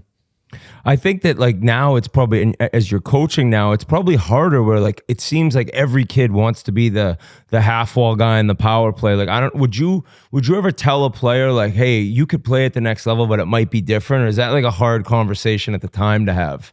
I think it's a little bit hard because you don't want, I guess the kids this young try to pigeonhole them right away. You might talk to them about accepting the role they're in right now and telling them it might not be this way all the time, but right now this is what we need you to do for our team. And I think guys are willing to accept it more that way, knowing they're maybe not stuck in that role, and there is opportunity to kind of move into a bigger role for the team. And with us, like we have probably 13, 14 NHL draft picks. So I'm sure most of them think they should be on the first power play. Most of them think they should be on the first line. But we have a good group of guys, and I think they understand that they have to buy into a certain thing if they want to be part of it. And we've been fortunate that we have good kids that are willing to do that, but they're not stuck in those roles.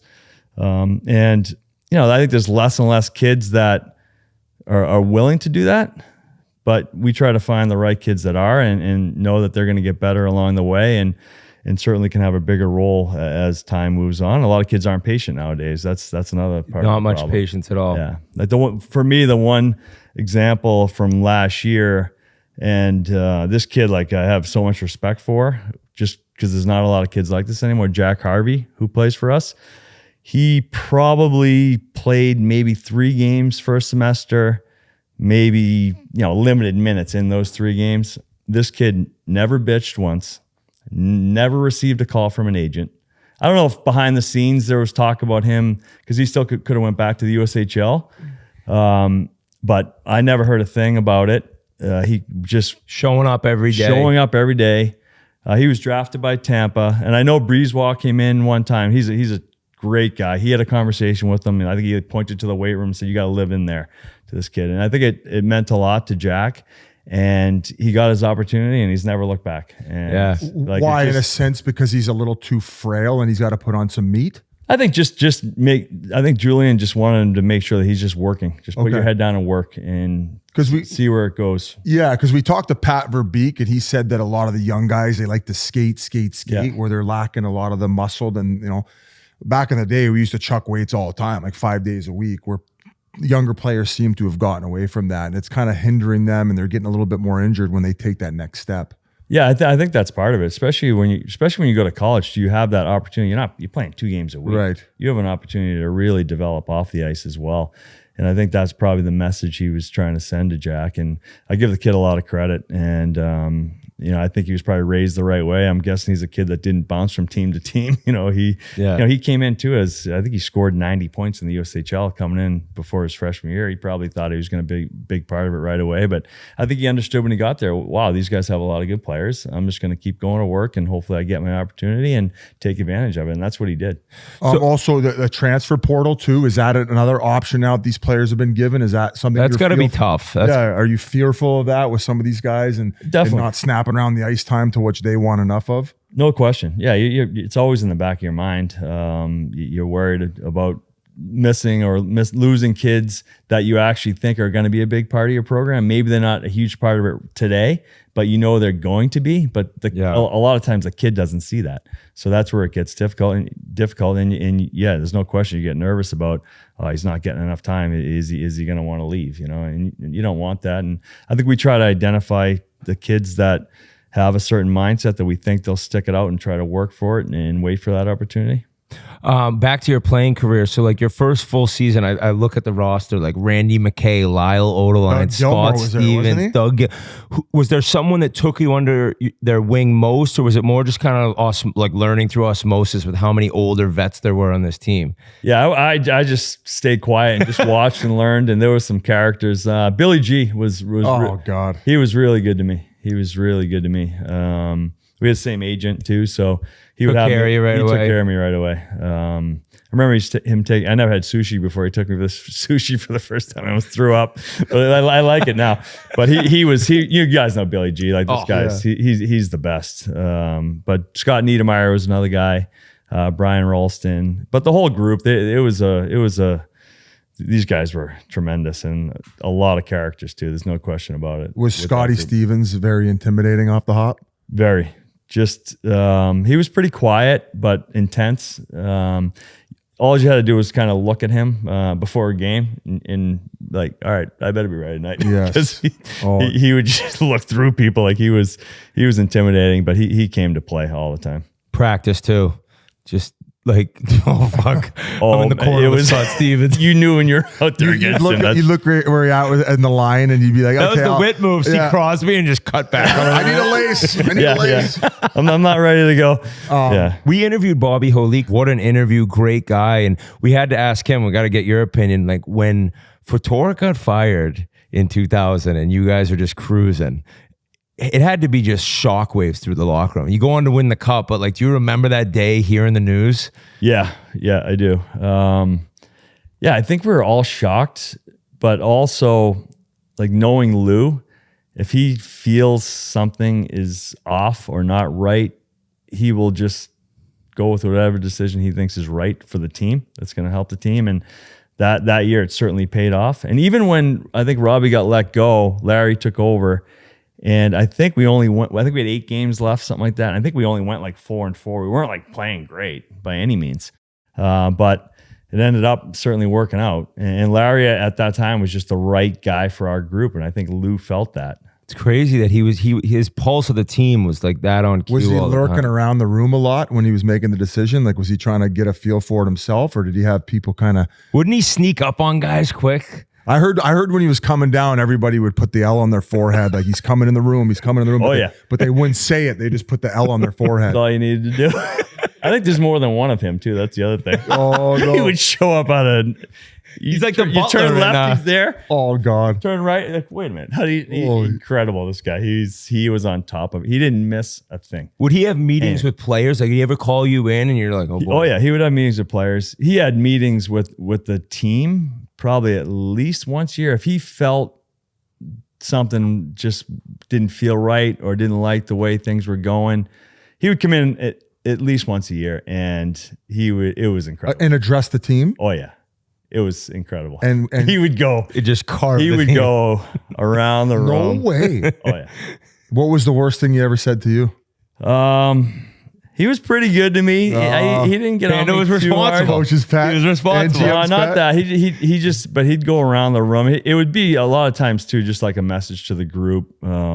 I think there was the one I remember. I wish I could remember all of them because there's some legendary ones. And he's like you better make sure that you're staring at him the whole time, looking him in the eye while he's addressing. Really? Oh yeah. Holy shit. He's intense. Like he's got a presence about him. But I think he wants us dead for the stuff that we joke around about on the podcast. no, he's Got a good sense of humor. He does. Yeah, he does. So future guest of Spittin Chiclets. Oh yeah, you got to get him on here. He's got some great stories. But the one I remember that was it was kind of funny. He hated. I actually don't remember when it started either. But you know, everyone now like you score and you go through the whole line on the bench and fist pump Harry everyone, Knuckles. which never was a thing back No. when I first started playing. And I remember him coming in and just going up and down everyone. I think he thought we were like being selfish. He's like, "Oh yeah, score a goal. Look at me. You got to go by the bench, fist bump everyone." He's like, "F that." All this was, and then he's like, "Oh yeah, all you guys with your fancy cars and your fancy briefcases." And we're like, Who has a briefcase? Exactly. But it was like, everyone started having those The bags the or whatever. bags. Yeah. Yeah, everyone starts carrying around those bags. Yeah, It Louis was- Vuitton duffel bags. Oh, yeah, you must have loved those. It was incredible. It was incredible. And we're all like, wait a minute, what did he just say? Fancy briefcases. But like he was unreal when he'd come in and go up and down. But it caught everyone's attention. And I'm pretty sure every time he came in, we went on some sort of run every single time. So your relationship with him was pretty good. Oh, very good. Yeah. And even guys that maybe didn't have the best relationships with him know that he would do anything for them.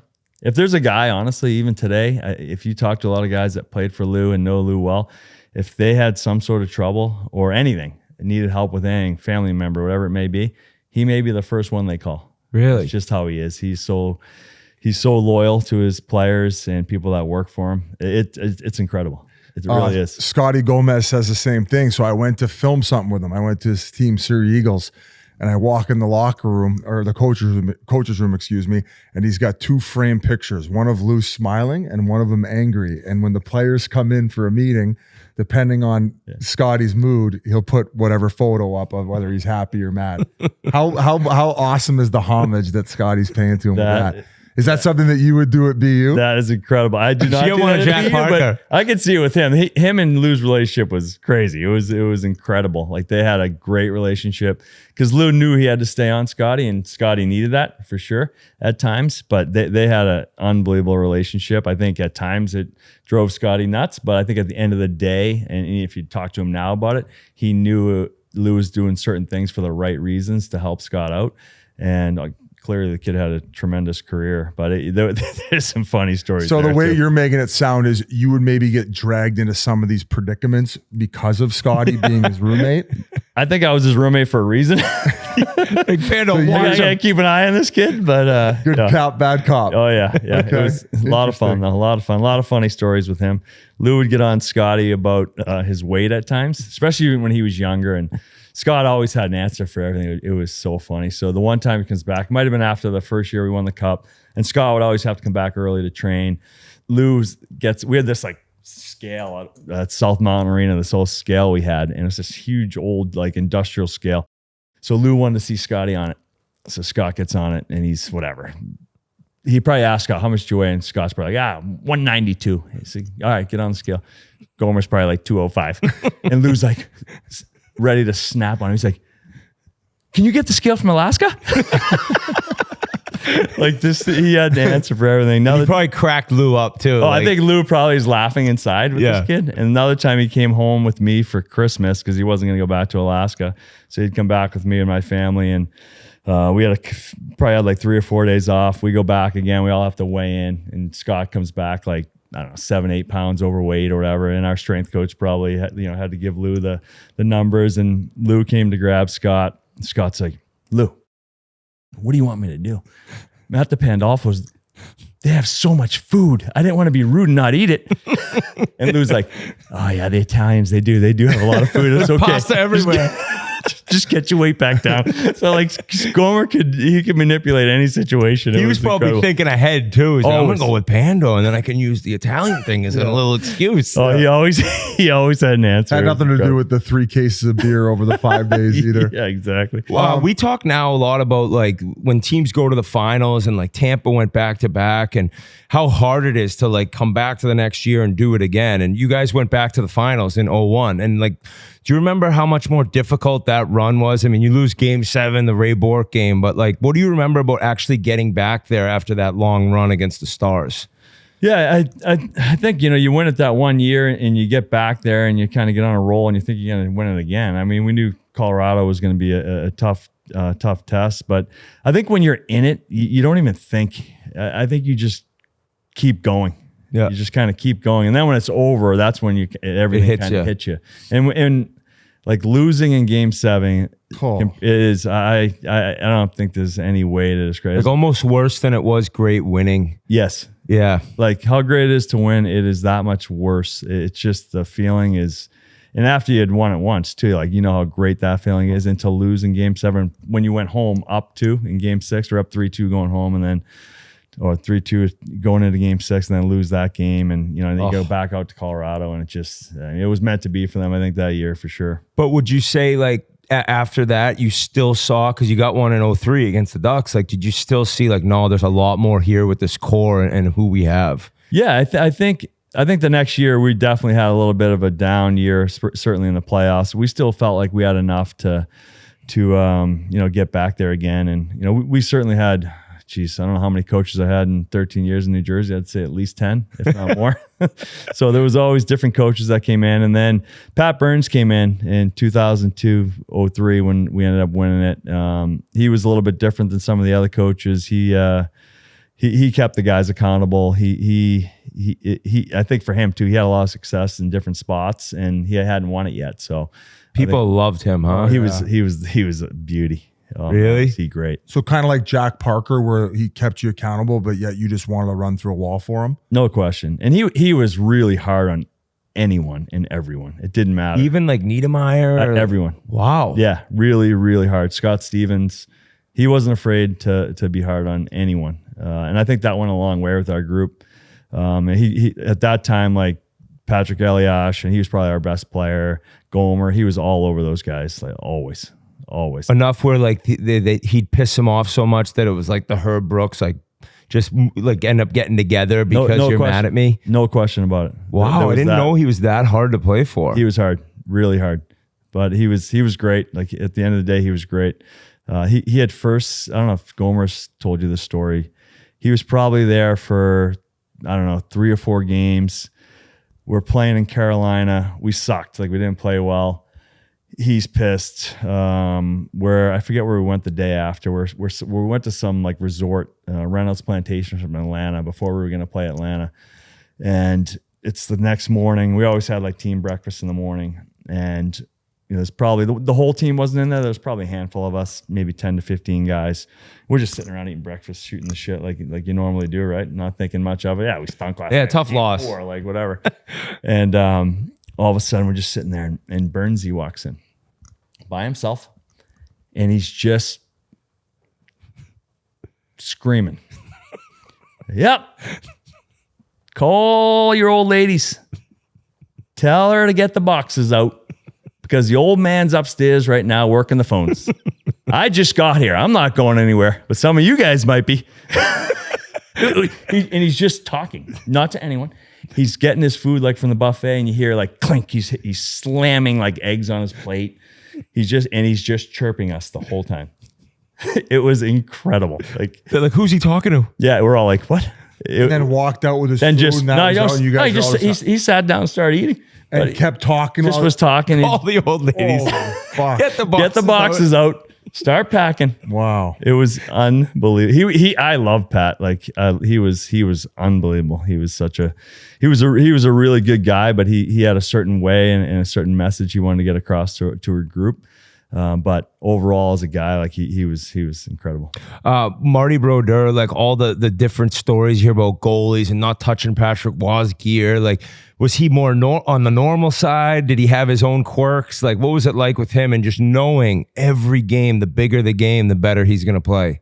Yeah, he was probably one of the least quirky goalies that I have ever played with. He's pretty laid back and pretty calm, and you could talk to him. And he had some things that all goalies do, you know what I mean? Little superstitions. Yeah.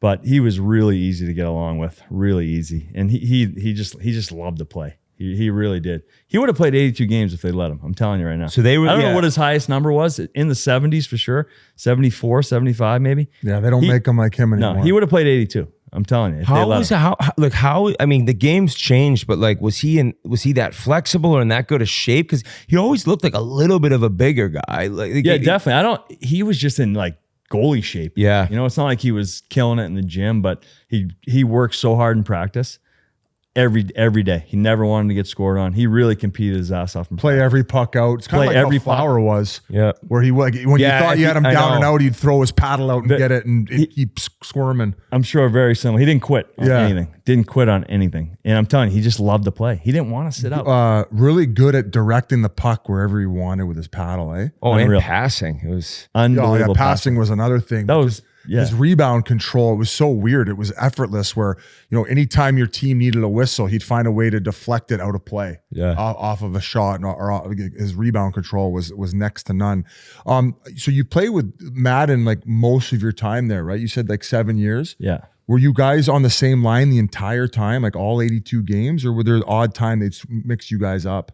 For the most part, for that probably 6-7 year stretch, pretty much the whole time was him and I, and we'd always have like different right wingers. And it wouldn't matter. You guys were sharing a brain out there. Was that the best, just knowing night in, night out exactly what you were getting from your center? Yeah, it was. We just had some sort. We used to joke about, we had chemistry, but it didn't really result into a lot of offense. It would have been a lot more fun if we had chemistry. Yeah. You guys are celebrating a goals every night. Yeah, celebrating. You're going through the line. Good stick, good angle. But we did have like a chemistry, like killing penalties together and all. We kind of just knew where each other was, and it was definitely a lot of fun playing with them. And I think we both took pride in that role. So yeah, we played together for a long time. Were you lucky? I mean, I see 82 games, 82, but other years, you missed some games. Were you lucky overall injury wise though? Like nothing too serious, or what was like the worst you had playing? Yeah, there was nothing too serious. That was the only stretch I really stayed healthy. It was that 3-year stretch. Your role, it's so hard not to take a block shot or something. Yeah, shoulder stuff. The one year, I think it was 07, 08 maybe. I was actually having probably one of my better offensive years, the first half, and kind of freak. I went in on a breakaway, kind of got tripped and went like full speed into the end boards, and I tore my pubic symphysis muscle. Which it honestly was the worst pain I've ever had. Like your wife's like, no.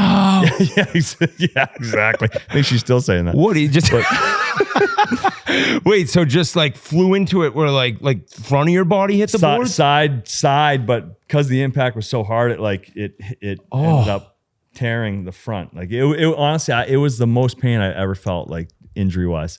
So that screwed me. I don't think I was ever the same after that. Like, really? Skating wise and stuff. That was it? Yeah. I just don't think I couldn't skate the same, and I didn't feel as good after that. I'd always feel like little stuff in there that just didn't feel right. Where did this come from? Yeah. Another legendary Devils moment that you were there for was the Stevens hit on Korea. Like I imagine if you were on the ice or on the bench, you're like, what the fuck just happened? He comes back, he scores, but I guess the hits that he threw, the Lindros one, like it would probably just change the whole like attitude and vibe on the bench when they happened.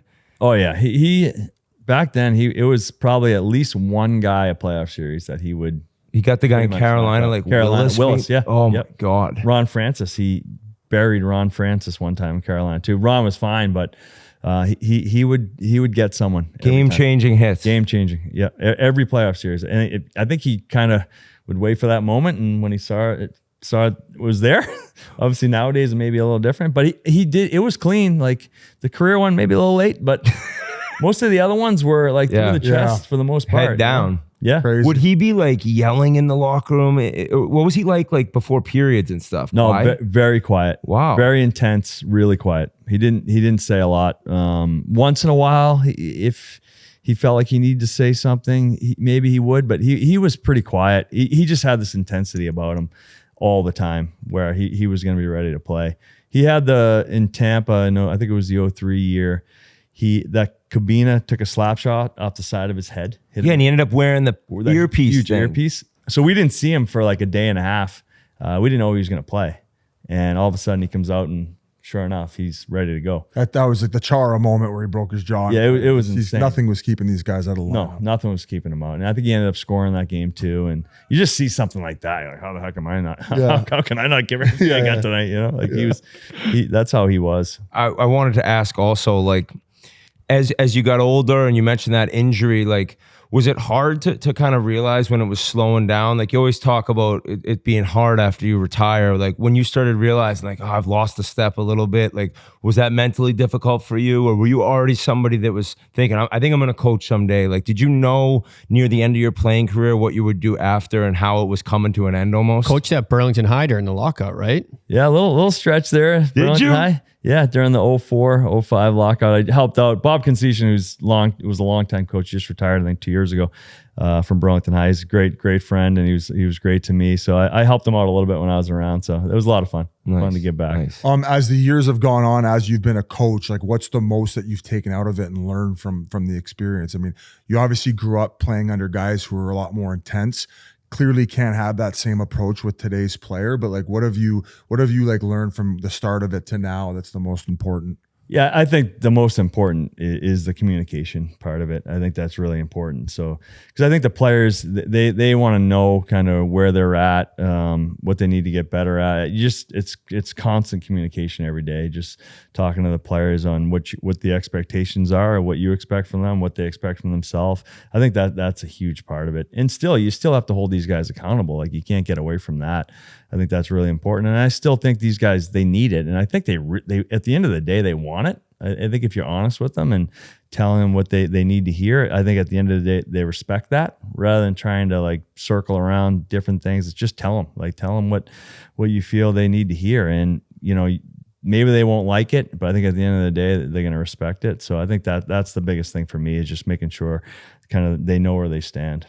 So throughout a week, like, will you call a guy like 2-3 guys in per day through the practice week and have a 10-minute conversation about that, like nonstop throughout a season?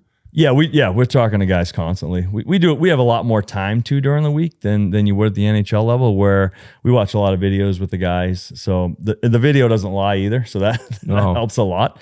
That confirms a lot of the stuff that you're seeing, and it confirms a lot of the stuff to the players too. They see it, and then sometimes they don't realize it until they see it too, what you're talking about. So it's nice to have that where you can sit down with them and spend some time and watch video with them and get their feedback too. Because I feel like I still learn from some of our players. They have different thoughts or of different things and what they were seeing, and maybe you didn't see that. Like, I don't think coaches have all the answers either. So I think there's a little bit of that give and take that we like to do.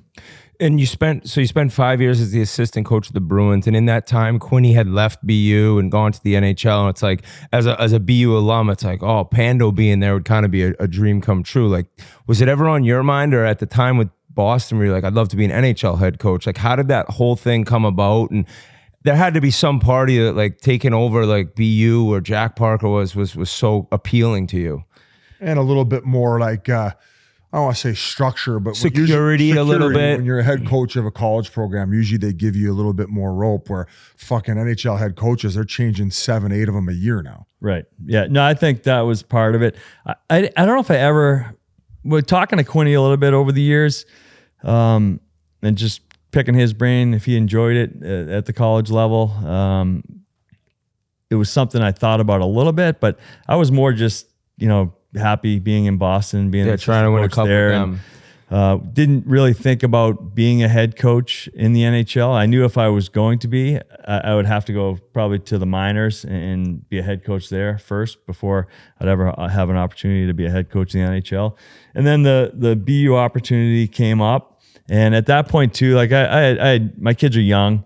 I just felt at the NHL level, you just miss a lot. You really do. You miss a lot of things with your kids. And I wanted to be around a little bit more. The college schedule is a lot easier. Yeah. And it's still a grind in certain ways with the recruiting and all that. But coaching at Boston University, I mean, you're in your bed pretty much every night, right? You have 2 or 3 trips a year where you're not at home. So being able to be around my family a little bit more made a lot of sense. And then also too, I loved my experience at BU. So I felt like if I had an opportunity to coach there, try to do the best I can to hopefully these kids have that same type of experience. I mean, you went through it with too. Like it's a great place to go. It's a great place to develop, not only as a player, but as a person. So we're trying to give these kids that experience because most of the kids that come there, 90, 95%, their goal is to play in the National Hockey League. Yeah. And we're trying to do the best we can to try to help them get there. I kind of jumped over it, and you mentioned losing a Game 7 as a player, and then in 2019 with the Bruins, like it had to be so much more difficult as a coach, almost with no control, and just how bad you probably felt for the group against St. Louis, because it was a great team, great series, but just came up just a little bit short at the end. Like, what do you remember about that series? I think you guys were up 3-2 in that one too, weren't you? No, they we were won down. Game 6 on the road. Oh, that's okay. They blew That's them right. out, I remember. Oh yeah, okay, yeah. Yeah, we were down. We were down 3-2, won Game 6, and then coming home for Game 7.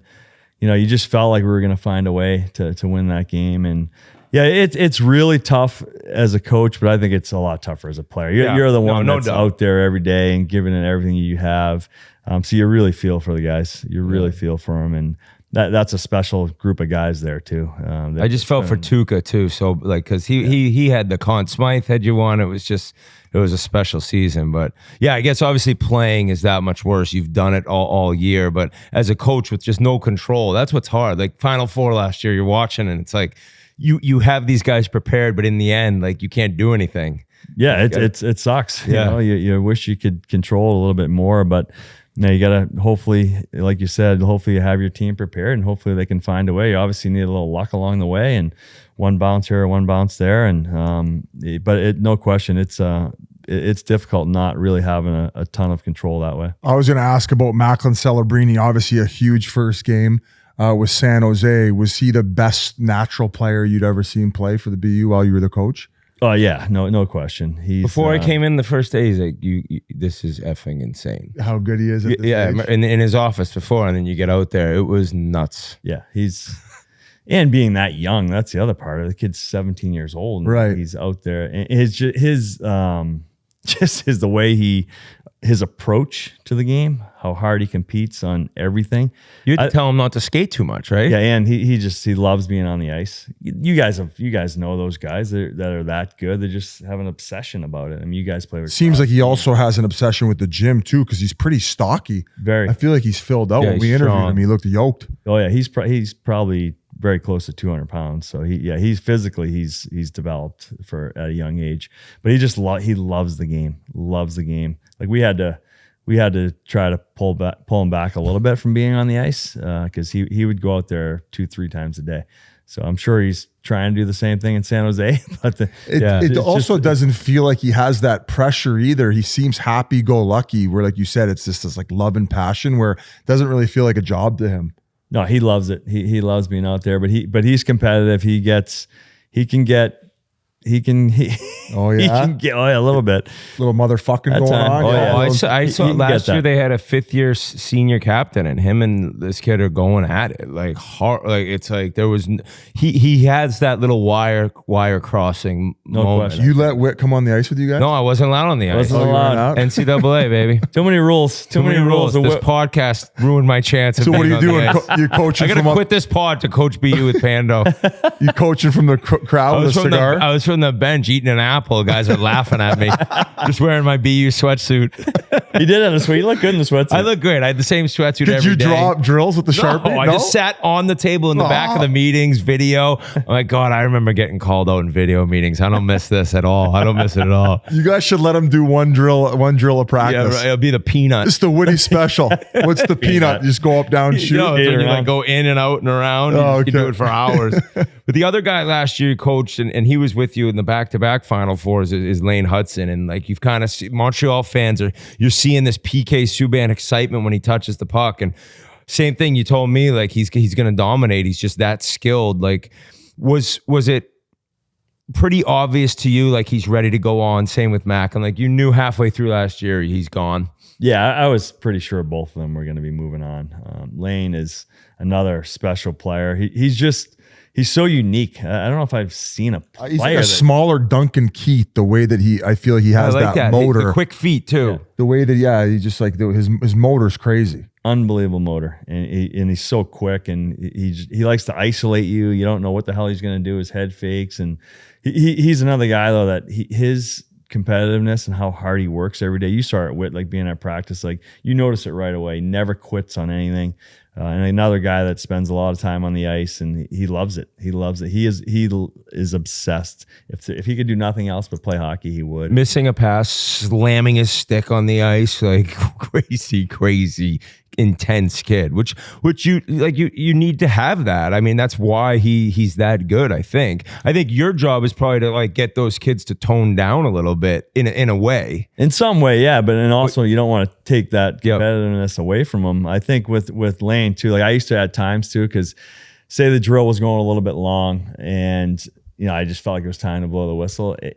I'd do it sometimes purposely just to see his reaction. If he had the puck, he would snap. All of a sudden he'd fire the puck into the stands. That was his thing. So I used to joke around. So I'm like, hey, Lane, do you like that? And he just like shake his head. But he would laugh about it after, but I could tell like, oh, watch, I'm going to blow this right now. And he's going to lose his mind every single time. I think we were just talking about it at dinner too. Cole, is that his older or younger brother? Younger brother. He's got a great motor too. I watched the game against Union the other night, took a big hit. The rest of the game, I noticed him every shift, controlling things very fast in neutral zone. So it seems like it's a family affair. Yeah, they're terrific hockey players. Lane and Cole are a little bit different, but a lot of times it ends up in the same result. If that makes sense, they do it a little bit differently, but they're just so smart. They see the ice so well. So yeah, Cole's going to be a special player too. So I'm sure you're going to see him in the NHL not too long from now. Hopefully, at least give us 2 years. Give us 2 years. That'd be great. And their older brother Quinn, who's a forward's a terrific player as well. Like he's really come a long way since his freshman year, and he's other than Macklin, he's scored the most goals for us the last 2 years, and I think he will again this year. So he's another terrific player. I wonder now, like, because the times have changed so much with players, and kids kind of are a little bit more entitled now. Like when you're recruiting a kid and you're recruiting a family, really, like are there things you're looking for in meeting the parents and the kids? Are there things that are turn-offs, or is it more just like, hey, if a kid's this good, we got to try to find a way to get him here? Or are there things that you notice that you may love or dislike in a certain kid that you thought you wanted, or maybe you want more than you thought to begin with? Yeah, no question, meeting the kid with their family goes a long way for us. You get a certain feeling. You obviously do your research on the kid, talking to different coaches, and obviously watching him and watching kind of how he acts on the ice and how he acts off the ice. But you really get a good feel being around a family, how they interact. So that really goes a long way for us. Those conversations, sitting down like this on a couch with the families, you learn a lot about them. Just in whether it's a 30-minute conversation, you just get a really good feel that way. And I think personalities, how they interact with their parents, how their parents interact with them, how they interact with the staff, how they interact with people around the building. You learn a lot that way. Yeah. And you talk to the Zamboni driver. Isn't that the trick? Yeah. You got to talk to the Zamboni driver. Why are you laughing? Yeah, I agree. That's how you get. No, I don't know if I've ever heard that. I kind of like it. Oh, you ask the Zamboni driver and the trainer. And what's this kid like? Okay. Well, the other thing is actually hockey-wise. I wonder if you agree or disagree, but now the skill level and the skating, it's insane. But like, I talk to certain scouts who think hockey IQ, as the skills have gone up, have gone down. Like, do you notice that where kids can skate and stick handle and shoot, but actually playing the game of hockey, there's like less hockey IQ? Do you know what I'm trying to say? Like, absolutely. It's weird, huh? There's no question. I feel that way as well. Like most kids now, they're so overtrained with all the skating and stick handling. Everyone has a skills coach, skating coach, shooting coach. So they're overtrained that way, but not as many kids like grew up like just freelancing out playing street hockey, roller hockey, Watching hockey. Watching hockey. That's the other thing. They're playing video games now. They don't watch as much hockey. You can learn so much from watching hockey. Yep. Like it goes a long way. I mean, I remember as a kid, like I think I watched every Bruin game, right? So you just learn a lot just from watching. You pick up on different things, and I don't think the kids. It's just different. I think now with the kids that are coming up, like we said, they're so scheduled, right? Everything's scheduled for them. They don't just kind of go out and do it on their own. Yeah. Well, Biz, I don't know if This you has have been anything awesome. else. It's No, unreal. great getting to know you. It's just cool, like an incredible career, and you're back at BU. So as an alum, it's amazing to have you there. We appreciate you coming on, and the team looks great this year. I mean, you lose 2 studs, and the start's been good. So I guess it's about finding the footing for the rest of the season in this new group. Yeah, I'm looking forward to it. We're younger for sure this year, a younger group, so it's going to take a little bit more time. But yeah, we have a bunch of good players, so I'm looking forward to another great season. Nice, thank you. Love it. Jay Pandolfo, 2-time. appreciate it so much, and thank you very much, man. Yeah, thank you guys. You guys do a hell of a job. Before we continue, I want to talk about Labatt Blue Light. Whether you're at a beer league or just watching some hockey with your squad, you can't find a better beer than a fresh Labatt Blue Light. And lots of things are better together: hockey, food, golf. But if you really want to take things to the next level, drink some Labatt Blue Light with your friends and live life to the power of we. I can't imagine how many Labatt Blue Lights Bills Mafia has been crushing this season with Josh Allen, the MVP of the team, and Bills Mafia tailgates. Labatt Blue Light must be everywhere.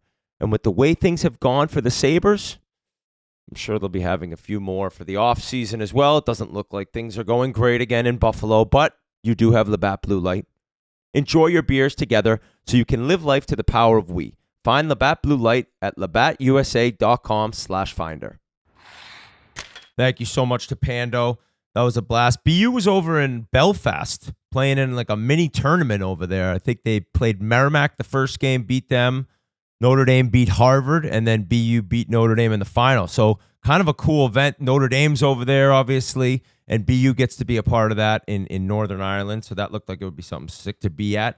But what a legendary career he had. Thinking of the times with him and Gomer, when Gomer's a young rookie, just cracked me up. I also can't wait to see that footage the video you did with Gomez and Mike Monobiz, the Road Warriors. I think you said I think that's coming out early January because we've had so much stuff coming out, and we got to give our editors time to actually dive into it and edit it properly. But I believe we have one more sandbagger coming out before the new year, and that's going to be Steve Thomas and Darcy Tucker, legendary bagger. Some awesome stories from those old goats. And like I said, early January, it's going to be out there. I had a blast skating with him and the Surrey Eagles. And subscribe to the Spittin Chiclets YouTube channel. 361,000 subscribers. That's been a now. little pop for us. That's a little pop up in the last couple of weeks. Well, we're actually going to put the surveillance footage of that entire Donnybrook on there. So make sure you subscribe to catch that as soon as it hits the airways. What else you got for me, Whitty? Matthews back. Back. That had to be a relief. No pun intended. Back. He gets 2 points. They win 5-3.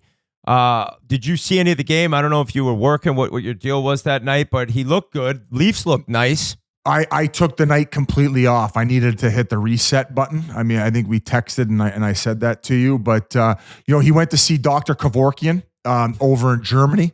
I know that Judd was not happy with some of the articles coming out. I think Steve Simmons tried to say that he went and saw some controversial fucking doping doctor or some bullshit article that he wrote. Steve Simmons always stirring it up.